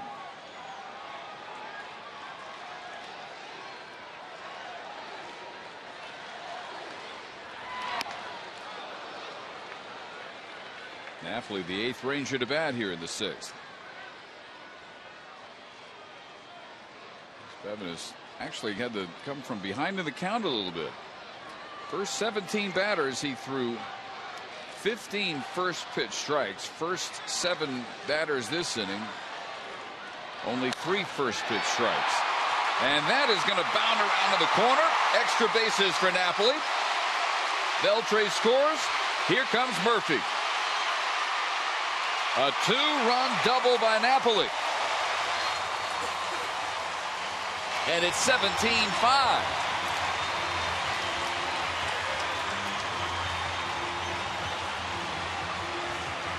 Well, they got the rally hats on, and the Rangers have given them something to cheer about here in the 6th inning. Mike gets a high inside fastball, hits it down the line. David comes all the way around to score from first base on that play. Knapp gets a couple of RBIs. And the Rangers have batted around themselves. Here are the optimists in the house. There's a start, though. Mitch Moreland now. 0 for 2. He's grounded to short and struck out.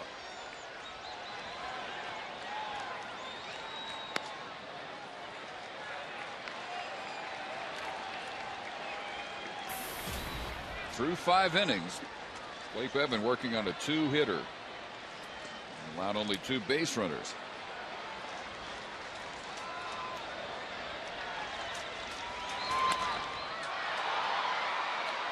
Down the line goes Liddy, but this one is going to end up in the seats.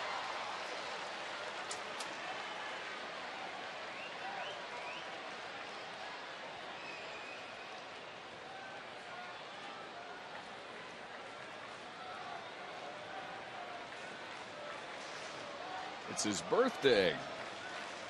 Wants his rally to continue.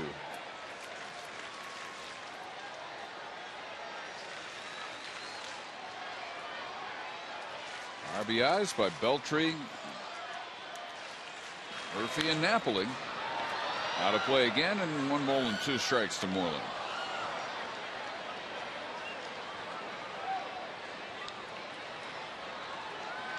Blake Bevan pitched here April 10th. Took a loss, pitched extremely well. 6 1/3 innings, a run on 6 hits. Last September 16th at Safeco Field, 8 innings, 4-hit shutout ball. Terrific duel with Matt Harrison in that game. Just misses outside, 2-2 to Mitch. 9th Ranger to bat here in the 6th.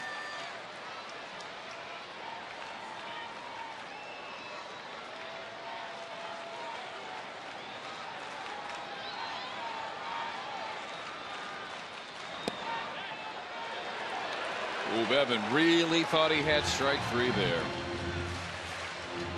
Jim Wolf said a little inside, and it's his first 3-ball count. Could have been borderline pitch. That one went Mitch's way.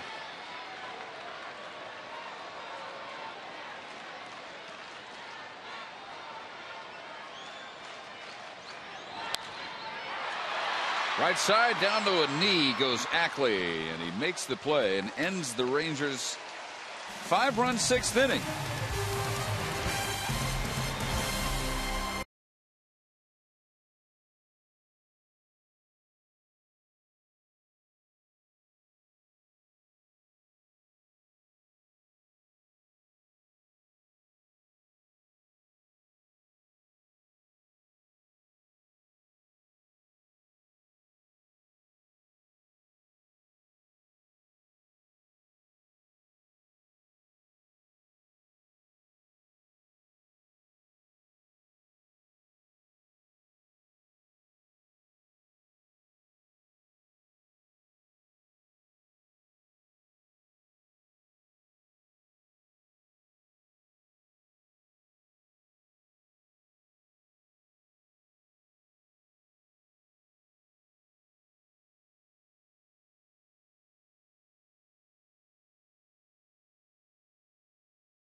West is brought to you by your Texas Ford dealers. Drive the 2012 F-150. Motor Trend Truck of the Year. Ford is the best in Texas. By AT the nation's largest 4G network. AT Rethink Possible.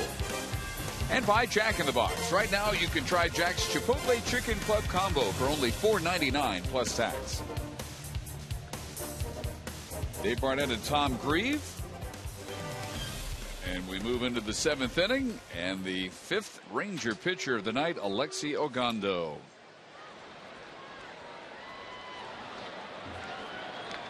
Alexi worked last night, the 7th inning.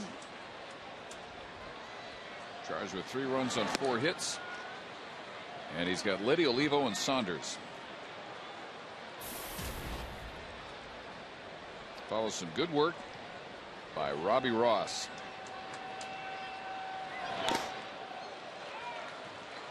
Ross worked the 5th and the 6th. First man he faced, Saunders, singled. And then he retired the next 6 in order.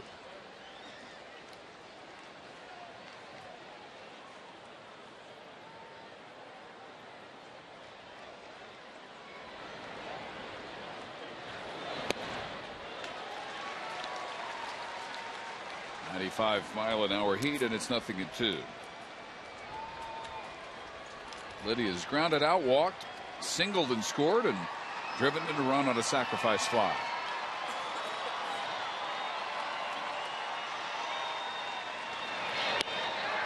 Blown away at 97 miles an hour.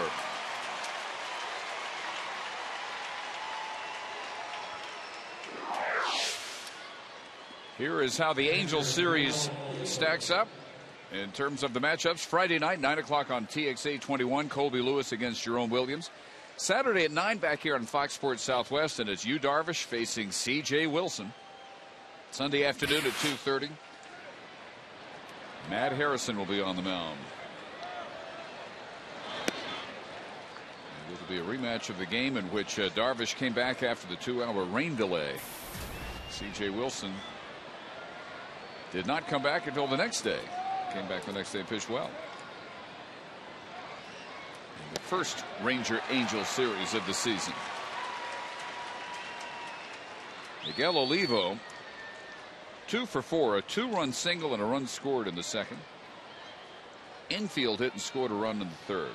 Yeah, Olivo had the first hit to drive in runs.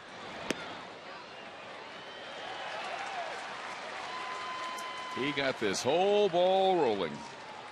Men on 2nd and 3rd, and 1 out. Got the curveball a little bit up in the zone and lined it into left field. No line drives that time,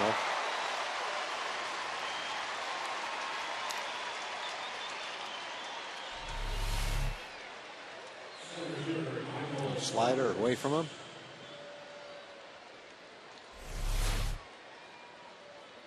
Two up, 2 strikeouts for Alexi.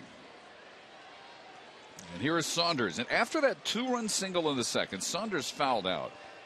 There were 2 outs, and it looked like things were maybe not where Derek Holland would have liked them at that point, but under control. Then they quickly got out of control. Ryan singled. Ackley hit a 3-run homer. Figgins singled. Seager an RBI single. Montero a 2-run homer. Smoke and Liddy then walked, and that was it for Derek. And Yoshi Tateyama came in, got the last out of the 2nd, but then he got shelled for 8 runs in the 3rd.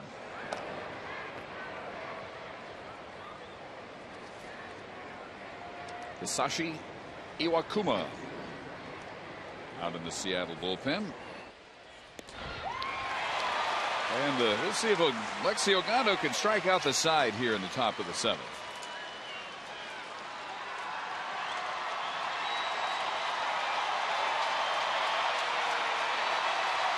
Big crowd still excited. Pulled it right where Moreland was expecting it. And the Rangers have their second 1-2-3 inning. That's 9 in a row retired by Ross and Ogando.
Mariners with 8-run innings in the second and the third. The Rangers finally coming up with 5 runs on 6 hits in the 6th inning.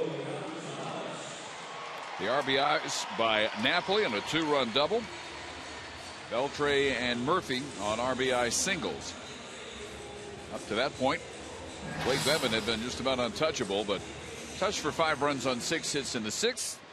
So he gives way to the 31-year-old from Tokyo, Hisashi Iwakuma. Only the 5th time that Iwakuma will pitch in a ball game. Giving up 3 home runs in 12 innings. I think the Rangers can light him up for a few more. Iwakuma, a starter in Japan before coming over to the Mariners this year. And here is Alberto Gonzalez, who got that 5-run 6 started with a leadoff triple.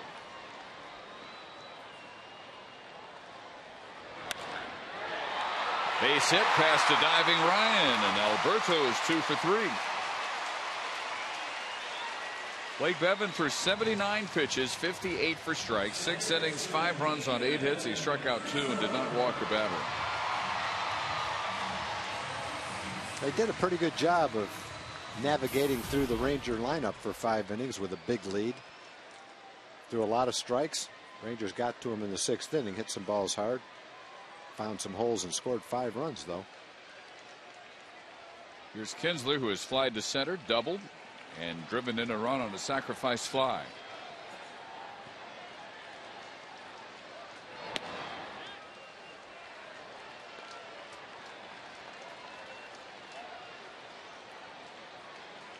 Iwakuma pitched in the 04 Athens Olympics and the 09 World Baseball Classic.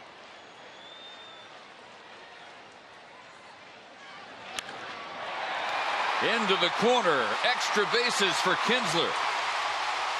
Gonzalez will stop at third, and Ian has his 2nd double of the day.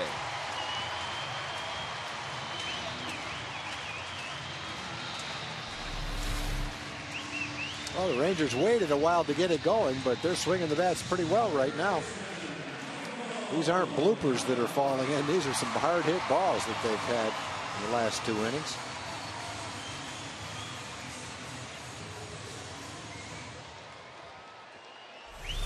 Ian 2 for 3 with an RBI.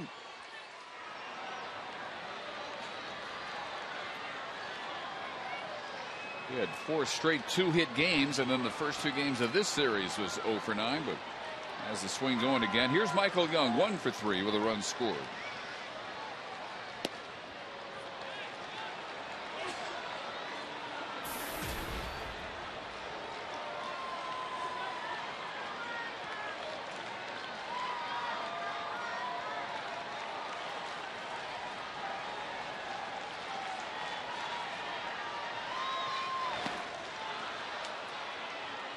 Pitch had some dip to it. 1-1.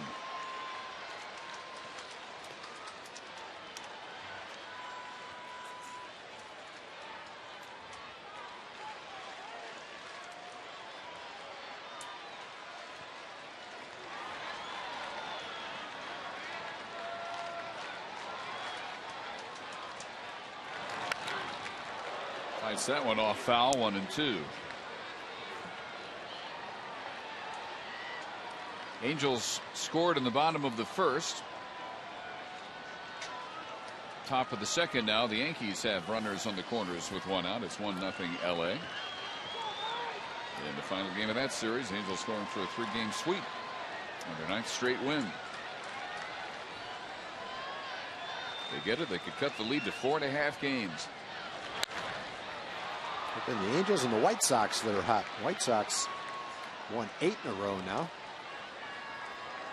Taking over the lead in the Central. Tigers lost again. They're 4 games under 500. They look like the team to beat in the Central, but it's not working out that way 2 months into the year anyway.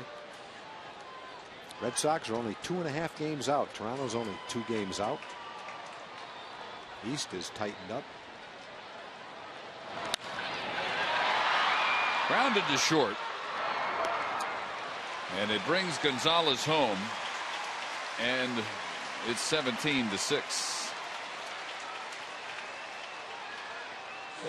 22nd RBI of the year for Michael. Sunday, NASCAR on Fox heads to Dover as defending champion Nat Kenseth leads the world's best drivers onto the Monster Mile in a chase for the checkered flag. Fox Sports is proud to bring you exclusive coverage of Sprint Cup Series racing with the FedEx 400 benefiting Autism Speaks, live from the Dover International Speedway Sunday at 12:30 p.m. Eastern, 9:30 a.m. Pacific. Hamilton drives the first pitch to deep left, and it's over Liddy's head and off the wall. That'll score Kinsler. Second straight double for Josh. 17-7. Remember, Liddy hasn't played a lot of left field. He got a little bit turned around on that ball. It's not a simple left field to play here. The wind enters into it. There's a lot of room out there. Josh kind of drove this ball and sliced it a little bit. So it's not only over Liddy's head, it's a little bit on the other side of him. Well, Josh picks up a double and knocks in another run. Well, between Liddy in left and Figgins in right, there is not much experience at those two corner in outfield spots, but 17 runs will buy a few mistakes. Here's Beltre, 2 for 3. Doubled in the second, RBI single, and scored a run in the sixth.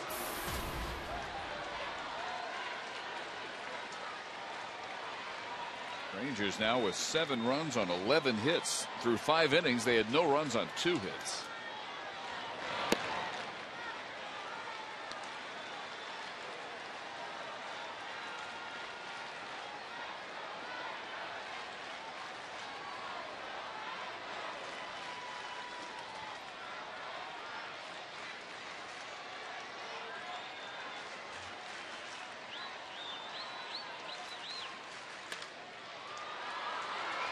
Shortstop, Brendan Ryan.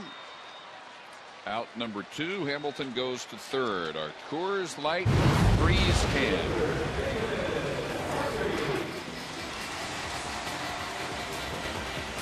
This Beltre double in the second inning, which an experienced right fielder probably would have circled back and made the catch. Not the case for Figgins. You know what I think happens here, Dave, is when a ball's hit really high down the line to the right of the scoreboard, the wind can knock it down. If it's hit to the left and the scoreboard's there, the scoreboard blocks the wind and the ball carries better as you get toward the Ranger bullpen. But right down the line, before you get to the scoreboard, there's an open area there where the wind blowing in can knock a high fly ball down. And we've seen it a couple of times on balls hit right down the line. Outside 2-0 to Murphy.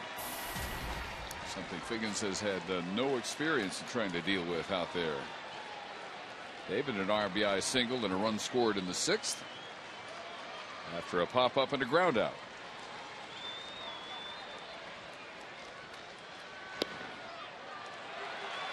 Three and 0. And this crowd, 43,580, and they have stuck around. There are very few seats that were filled earlier that are not filled here in the bottom of the 7th inning. And this game was 16-0 after 3, 17-0 after 3.5. Folks have stuck around and found a way to have a good time as the Ranger bats have finally come alive.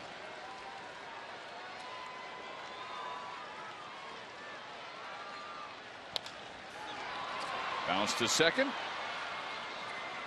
And Ackley is there to make the play, but the Rangers get a couple more runs on 3 base hits. They leave one. We head to the 8th.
The 8th inning, Dave, time for the progressive fan of the game. It has to be the Townview High School senior class 2012. Can you believe it? They're skipping graduation, coming out to the ballpark to watch the Rangers. Raul, you're telling about, tough game, but you guys still having a good time? That's right, Jim. We're having a great time out here. I fear the Rangers, they're going to have a comeback. And A comeback? Yes, sir. When they're going to have a comeback. If they do, food on you and beverages on you as well. All right, really? Okay, well, I'll take up that, and no problem. You guys have a good time. There we go, class of 2012.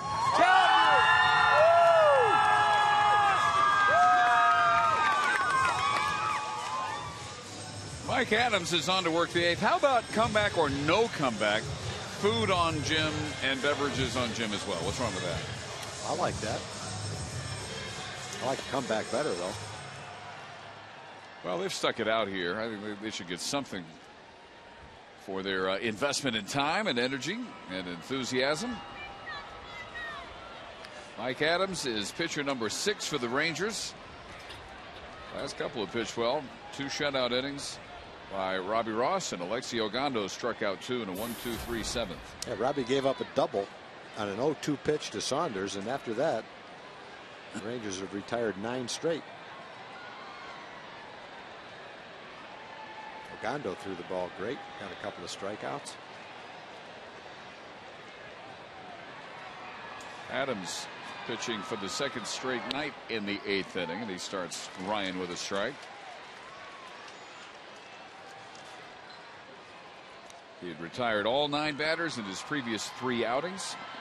All 4 batters he faced reached last night. And 3 scored, 2 of which were unearned.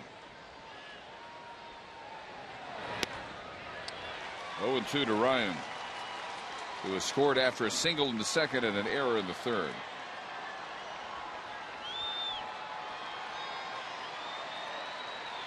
(16 of the 17 runs in the 2nd and the 3rd for Seattle. 8 runs at each inning.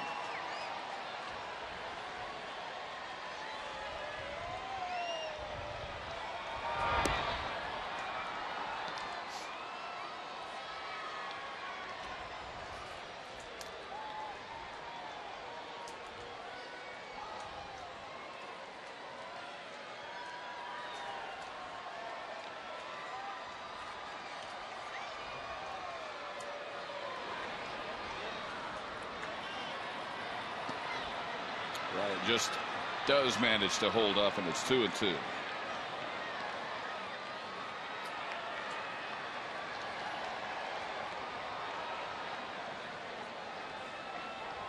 Unless the Rangers have at least 10 more runs in them, they will finish this homestand 4-2. 4 straight wins, followed by last night's 10-3 loss, and whatever this final is.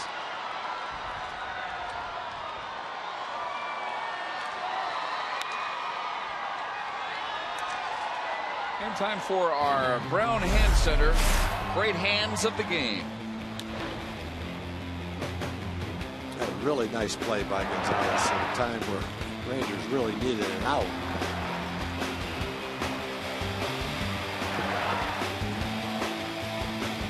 He retired Ryan, the first batter faced by Mark Lowe in the 3rd.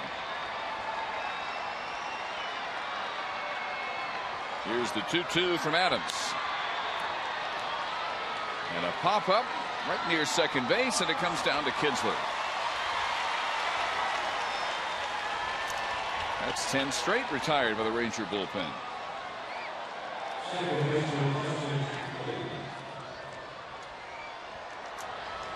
Top of the order now, and Ackley up for the 6th time. He has flied to center, driven a 3-run homer, popped to first, walked, and struck out.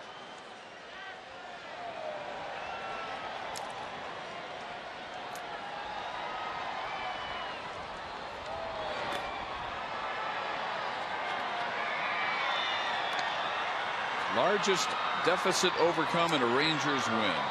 Remember that? I'm not positive, but was it the game against Detroit where they scored like 10 and or 9 and we scored 10 the next inning? May 8th, 2004, they trailed Detroit 14-4, entering the bottom of the 5th, and won 16-15. Wow. Good memory. We had a good comeback against the A's, if I remember right. We won that game 17-16. Evidently, it wasn't quite that big of a comeback, but.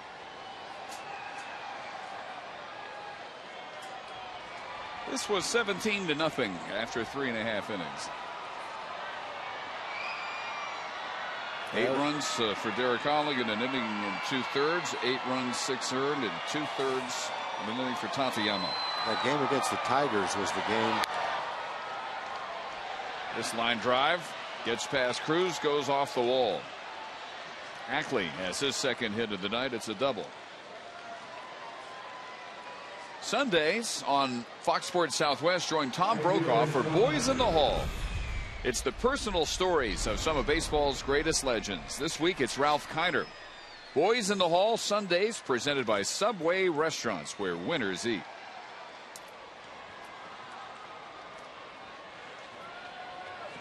Game against the Tigers, I'm not sure how many runs they scored. They might have scored 9 in the top of that inning.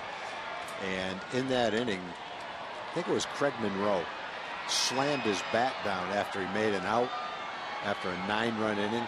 And it kind of caught the attention of some of the Ranger players. And they even cited that after the game as what spurred them on to get 10 runs in the bottom of the inning.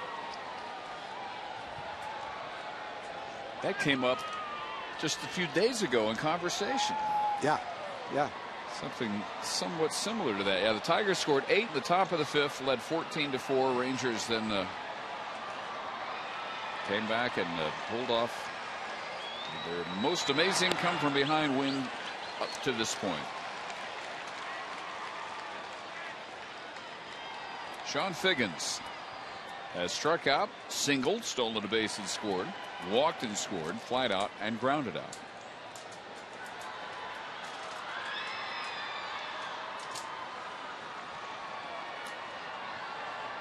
.24 runs on 29 hits. 1 error.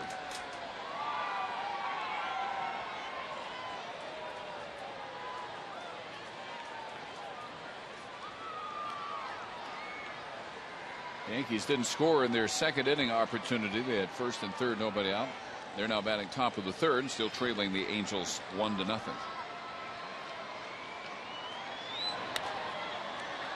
Back out of play, 2-2 to Figgins. Travel day tomorrow for the Rangers, and their first visit to Angel Stadium begins Friday night, 9 o'clock on TXA 21. Colby Lewis against Jerome Williams, who is 5-2 for them with an ERA of 3.81. Yeah, he's their 5th starter. People act like, you know, that's a weak spot of their rotation, but that guy can pitch.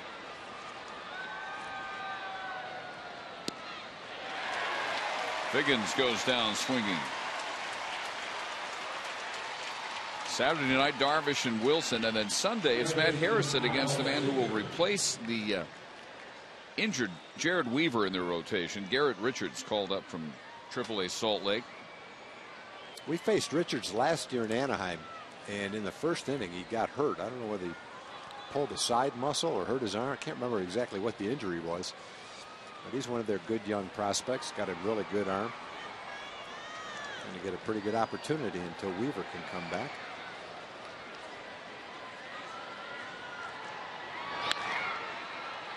Seager drives one down the line and fair, and that will bring home Ackley.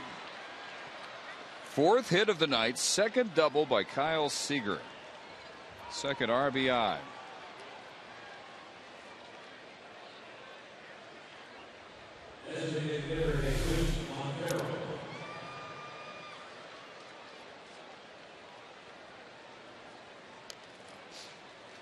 Seager in a 2-for-28 slump until he went 3-for-5 last night and 4-for-6 tonight.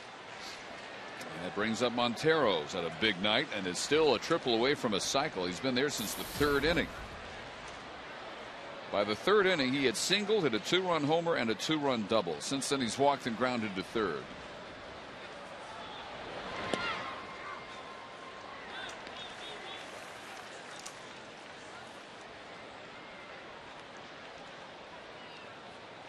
after trailing by 17. If the Rangers were to pull this out, it would be by far the biggest comeback in Major League Baseball history. Back down by 11 now.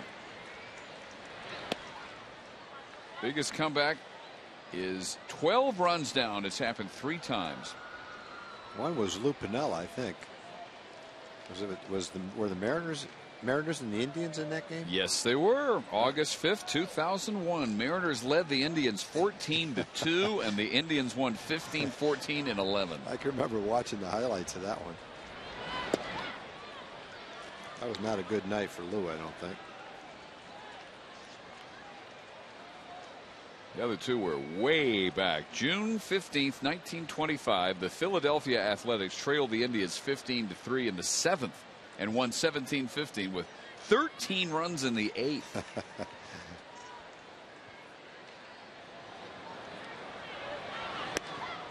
3-1.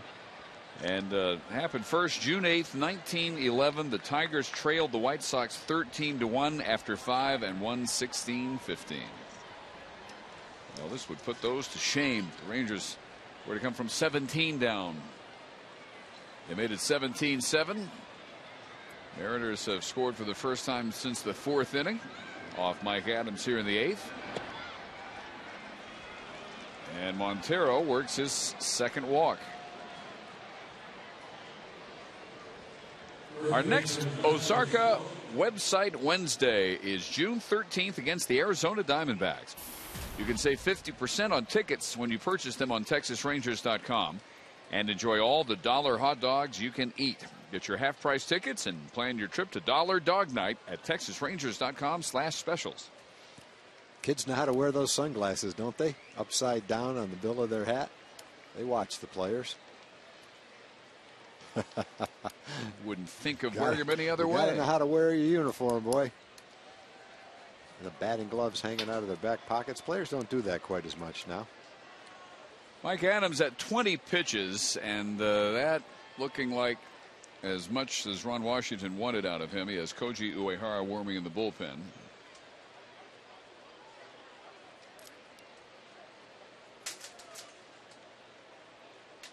Adams had a rough time last night. Faced 4 batters. Couldn't retire any. And tonight he faces 5 batters and retires 2, but he allows a run and 2 men on for Uehara.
U-verse reverse replay.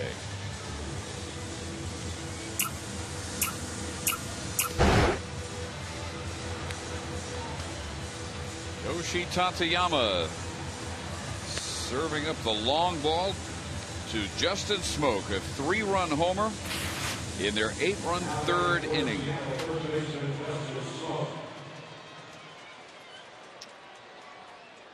Justin Smoke set to bat now against Koji, who has been extremely tough. He's had his splitter working this year. 13 1/3 scoreless innings in his last 12 outings. The ERA is the 5th lowest among all American League relief pitchers. That 119 opponent average is 2nd best in the league.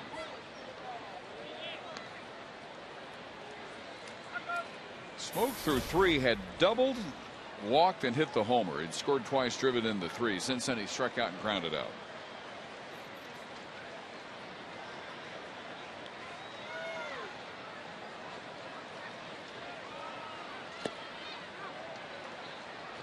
Outside corner for a strike, and it's 1-1.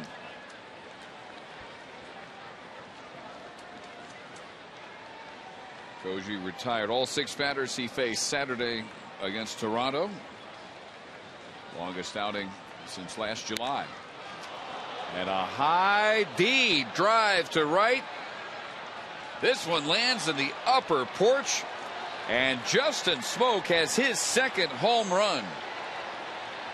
They're both 3-run blasts. It's a 4-run 8th, and it's 21-7 Mariners.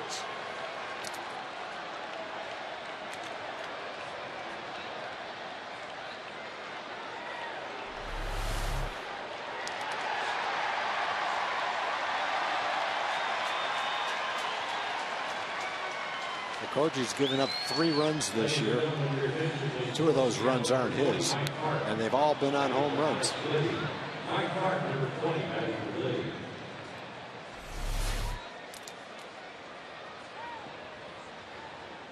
Wow. 3 hits, 6 RBIs, 2 homers for Smoke. And here's Liddy with a big cut and a miss. Liddy about as quiet a night as any of the Mariners have had. A walk and a single. Scored once, driven in 1 on a sac fly. Grounded out, struck out.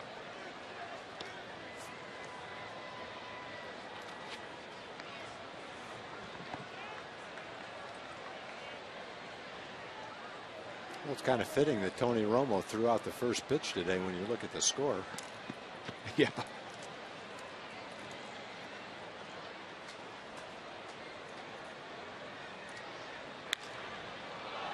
Here's a high drive. Cruz will have room for this one. And he puts it away. 4 runs in the Mariner 8th. Rangers need 2 touchdowns.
Let's see what Dana Larson is going to make of this with Rangers Live coming up.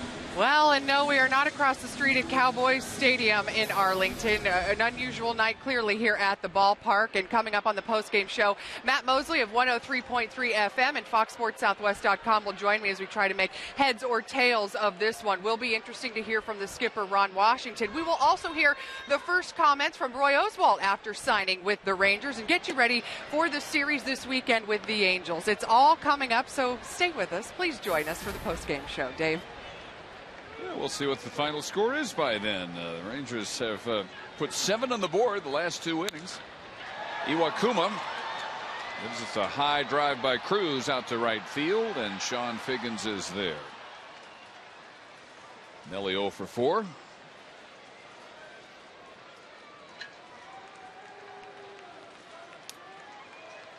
Mike Karp now in left field, taking over for Litting. And this will be Brandon Snyder hitting for Mike Napoli.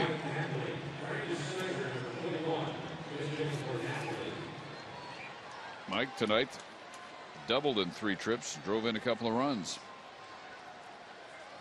That was in the Rangers' 5-run 6th.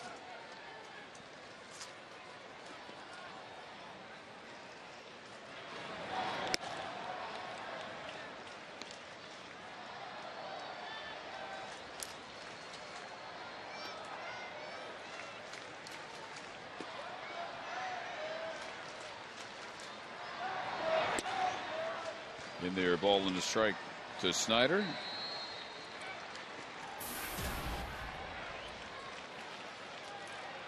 Karp staying in the game after hitting for Litting.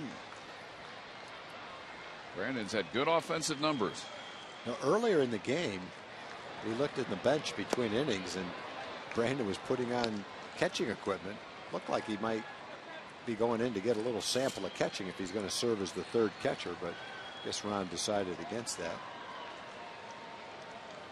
Either that or he just put on the shin guards to go out to warm up the pitcher.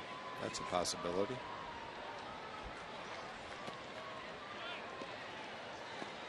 This is the highest scoring 9-inning game in Seattle Mariners history.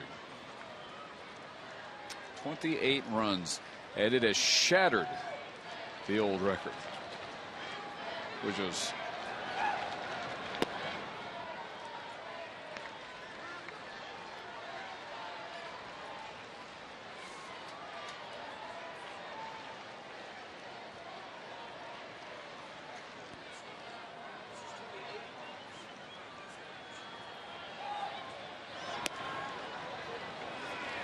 outside for ball 4, and Snyder works the walk. What it is, this is now 1 run shy of being the highest scoring 9-inning game in Mariners history. They had 22 April 29th of 1999 in a 22-6 win over the Tigers. They also had 21 on September 30th, 2000, the 21-9 win over the Angels. 21 tonight. Most runs ever allowed by the Rangers. That record is within 2. That was 23. Same day, September 30th, 2000, a 23-2 loss to Oakland. Mitch Moreland has grounded out twice and struck out. They allowed 21 August 23rd of 99, a 21-3 loss to the Yankees, and 21 tonight. So this ties the 2nd most runs ever allowed by the Rangers, and the 2nd most ever scored by the Mariners. You know, Dave, early in the game, we thank a lot of people for what they send us.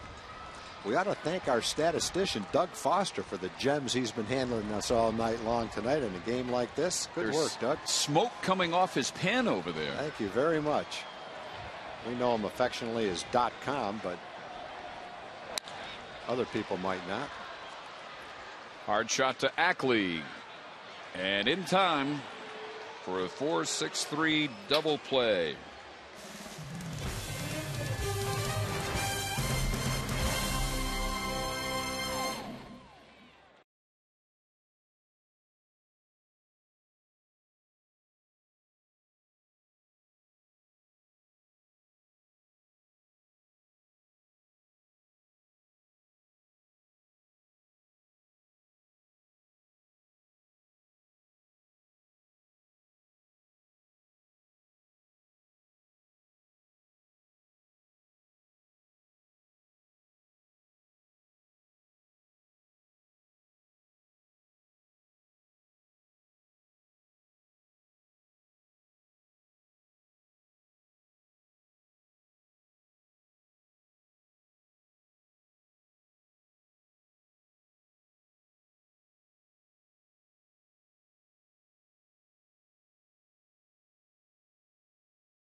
West is brought to you by your Texas Ford dealers.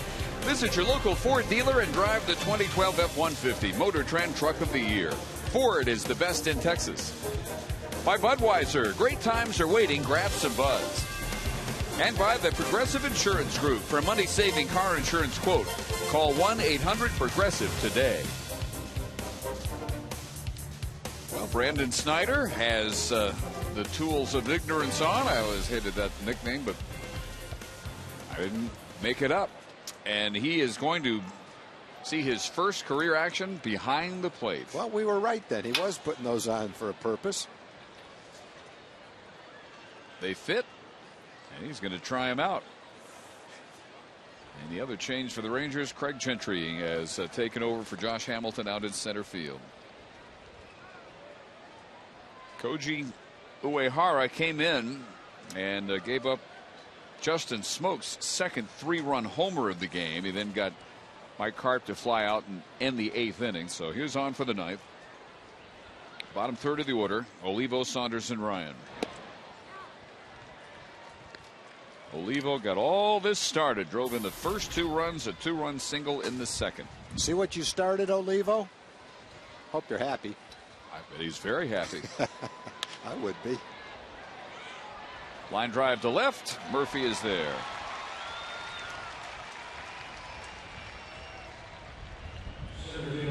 Two runs, 2 hits, 2 RBIs for Miguel, who is hitting .189 for the year, driven in 7 runs. Probably very, very happy. Now Saunders, who has a couple of doubles, a single, has scored 1 and driven in run.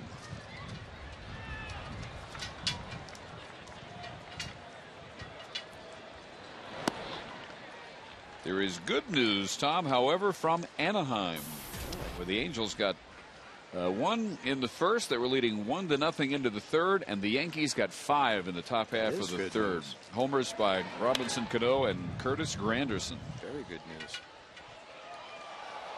And the only hit so far allowed by Ivan Nova was in the first inning. So 5 runs on 6 hits for the Yankees, 1 run on 1 hit for the Angels. They're batting bottom of the third. So the lead might stay 5.5. High drive down the right field line, and it hooks foul. That little guy's got antlers on. He's got a glove on his left hand, and he's got one of those big fingers that you put on your right hand. He's got it covered right there. And he didn't get the ball, so he's disappointed. That's Poor kid. all the souvenirs, counting the jersey. That's all the souvenirs you can carry at that age, I think. Didn't want to make light of it. He's sad because he didn't get the ball. He would find room for the ball. Sorry.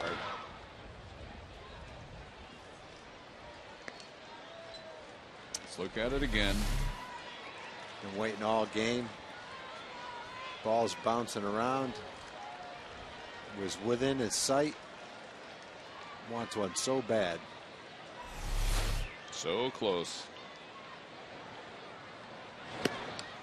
And Saunders strikes out on the high hard one.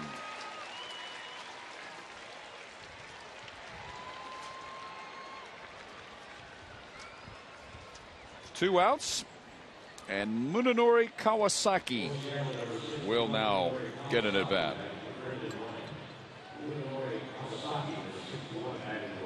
Meaning the only position players not needed in this game by Eric Wedge, John Jaso, and Ichiro. And I think Ichiro will hear about it in their clubhouse. The first game he doesn't play all year. They scored 21 runs. He might have some pointers for Sean Figgins on his play in right field as well.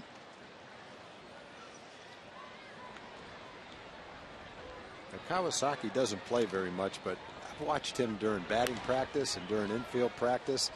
He's got great enthusiasm, great energy. A lot of times he'll jump out of the dugout between innings and do stretching exercises, get the ball back from the first baseman. Always got a smile on his face. He's not getting a chance to play very much, but you can tell he loves playing baseball. Not sure how much English he speaks, but I bet he's a good teammate too. He pops out to Ian Kinsler. 1-2-3. Go the Mariners in the ninth. See if the Rangers have 14 in their bag in the bottom of the ninth.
Rangers will bat at the bottom of the ninth inning and start with the number 9 hitter Gonzalez, and then the top of the order Kinsler and Young. Here is Jim Knox.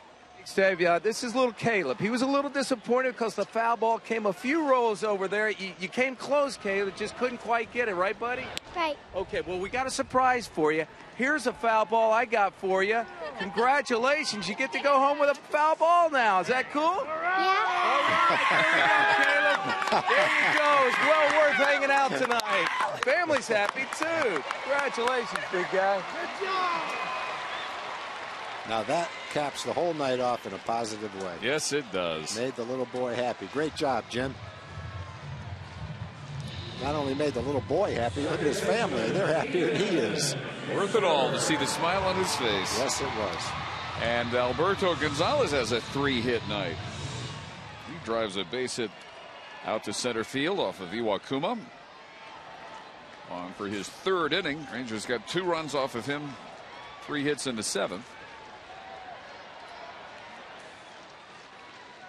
And here is Kinsler, who has a couple of doubles and a sacrifice fly.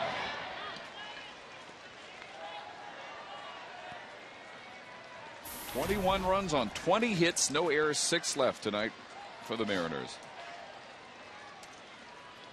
7 runs on 12 hits. For any other game, Tom, you'd say Derek Holland against the Mariners. The Rangers are going to get 7 runs on 12 hits. You think easy win. Say good.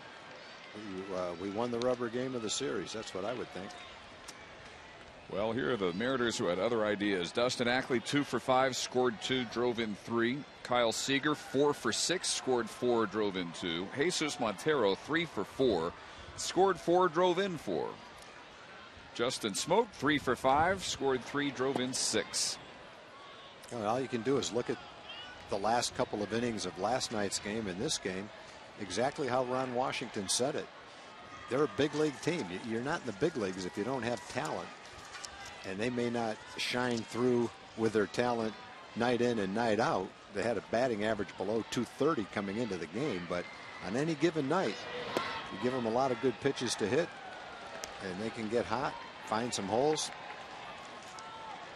You can put up a game like this in last night. They might not have one for a long time, but unfortunately, the Rangers were on the wrong end of it the last 2 nights.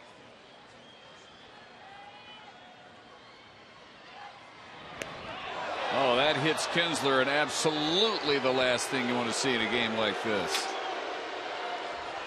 For Ian to not get to first base quicker than that, you know that ball hurt. That hit must have hit him right in the elbow, right in the wrist. You can get hit in the elbow and hit right in the funny bone, and your whole arm goes numb.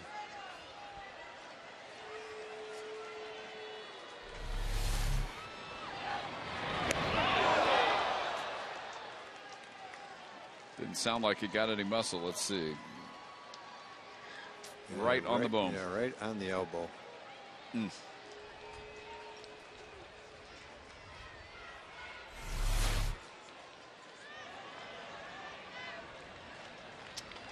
Well, you're going to stay in the game.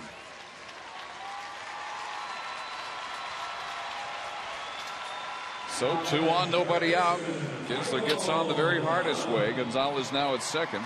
Yeah, I would rank Ian among the top 5 in the league of the hitter least likely to get intimidated by a fastball inside. Just doesn't faze him. Through the hole, a base hit for Michael Young, and Gonzalez will be held at third. It gets away from Karp, and Alberto will come on and score. 21-8. Karp, who replaced Liddy last inning out in left field. Yeah, no RBI on this ball. Dave Anderson, when you're down by this many runs, you're not trying to sneak in runs and take a chance on having someone thrown out, playing it safe. So he had stopped him, and Alberto looked behind him and saw Karp miss it and was able to score. So that's an error on the left fielder to allow that run to score. Alberto Gonzalez has led off all 3 of the Rangers' run-scoring innings on Elvis Andrus' night off at short. Line drive by Craig Gentry right to Smoke for the first out.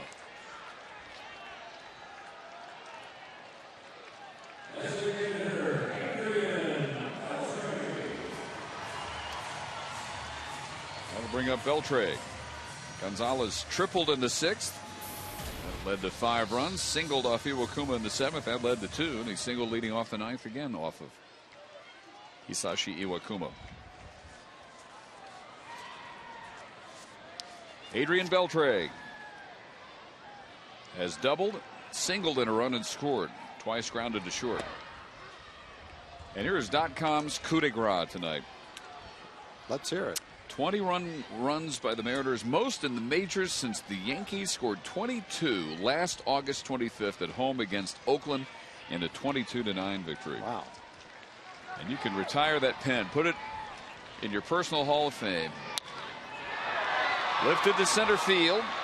Saunders is back. He has room at the edge of the track for the second out.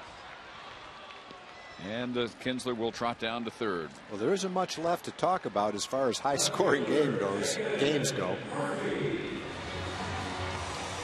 We've covered it. Here is David Murphy, 1 for 4, an RBI single and a run scored in the 5-run 6th.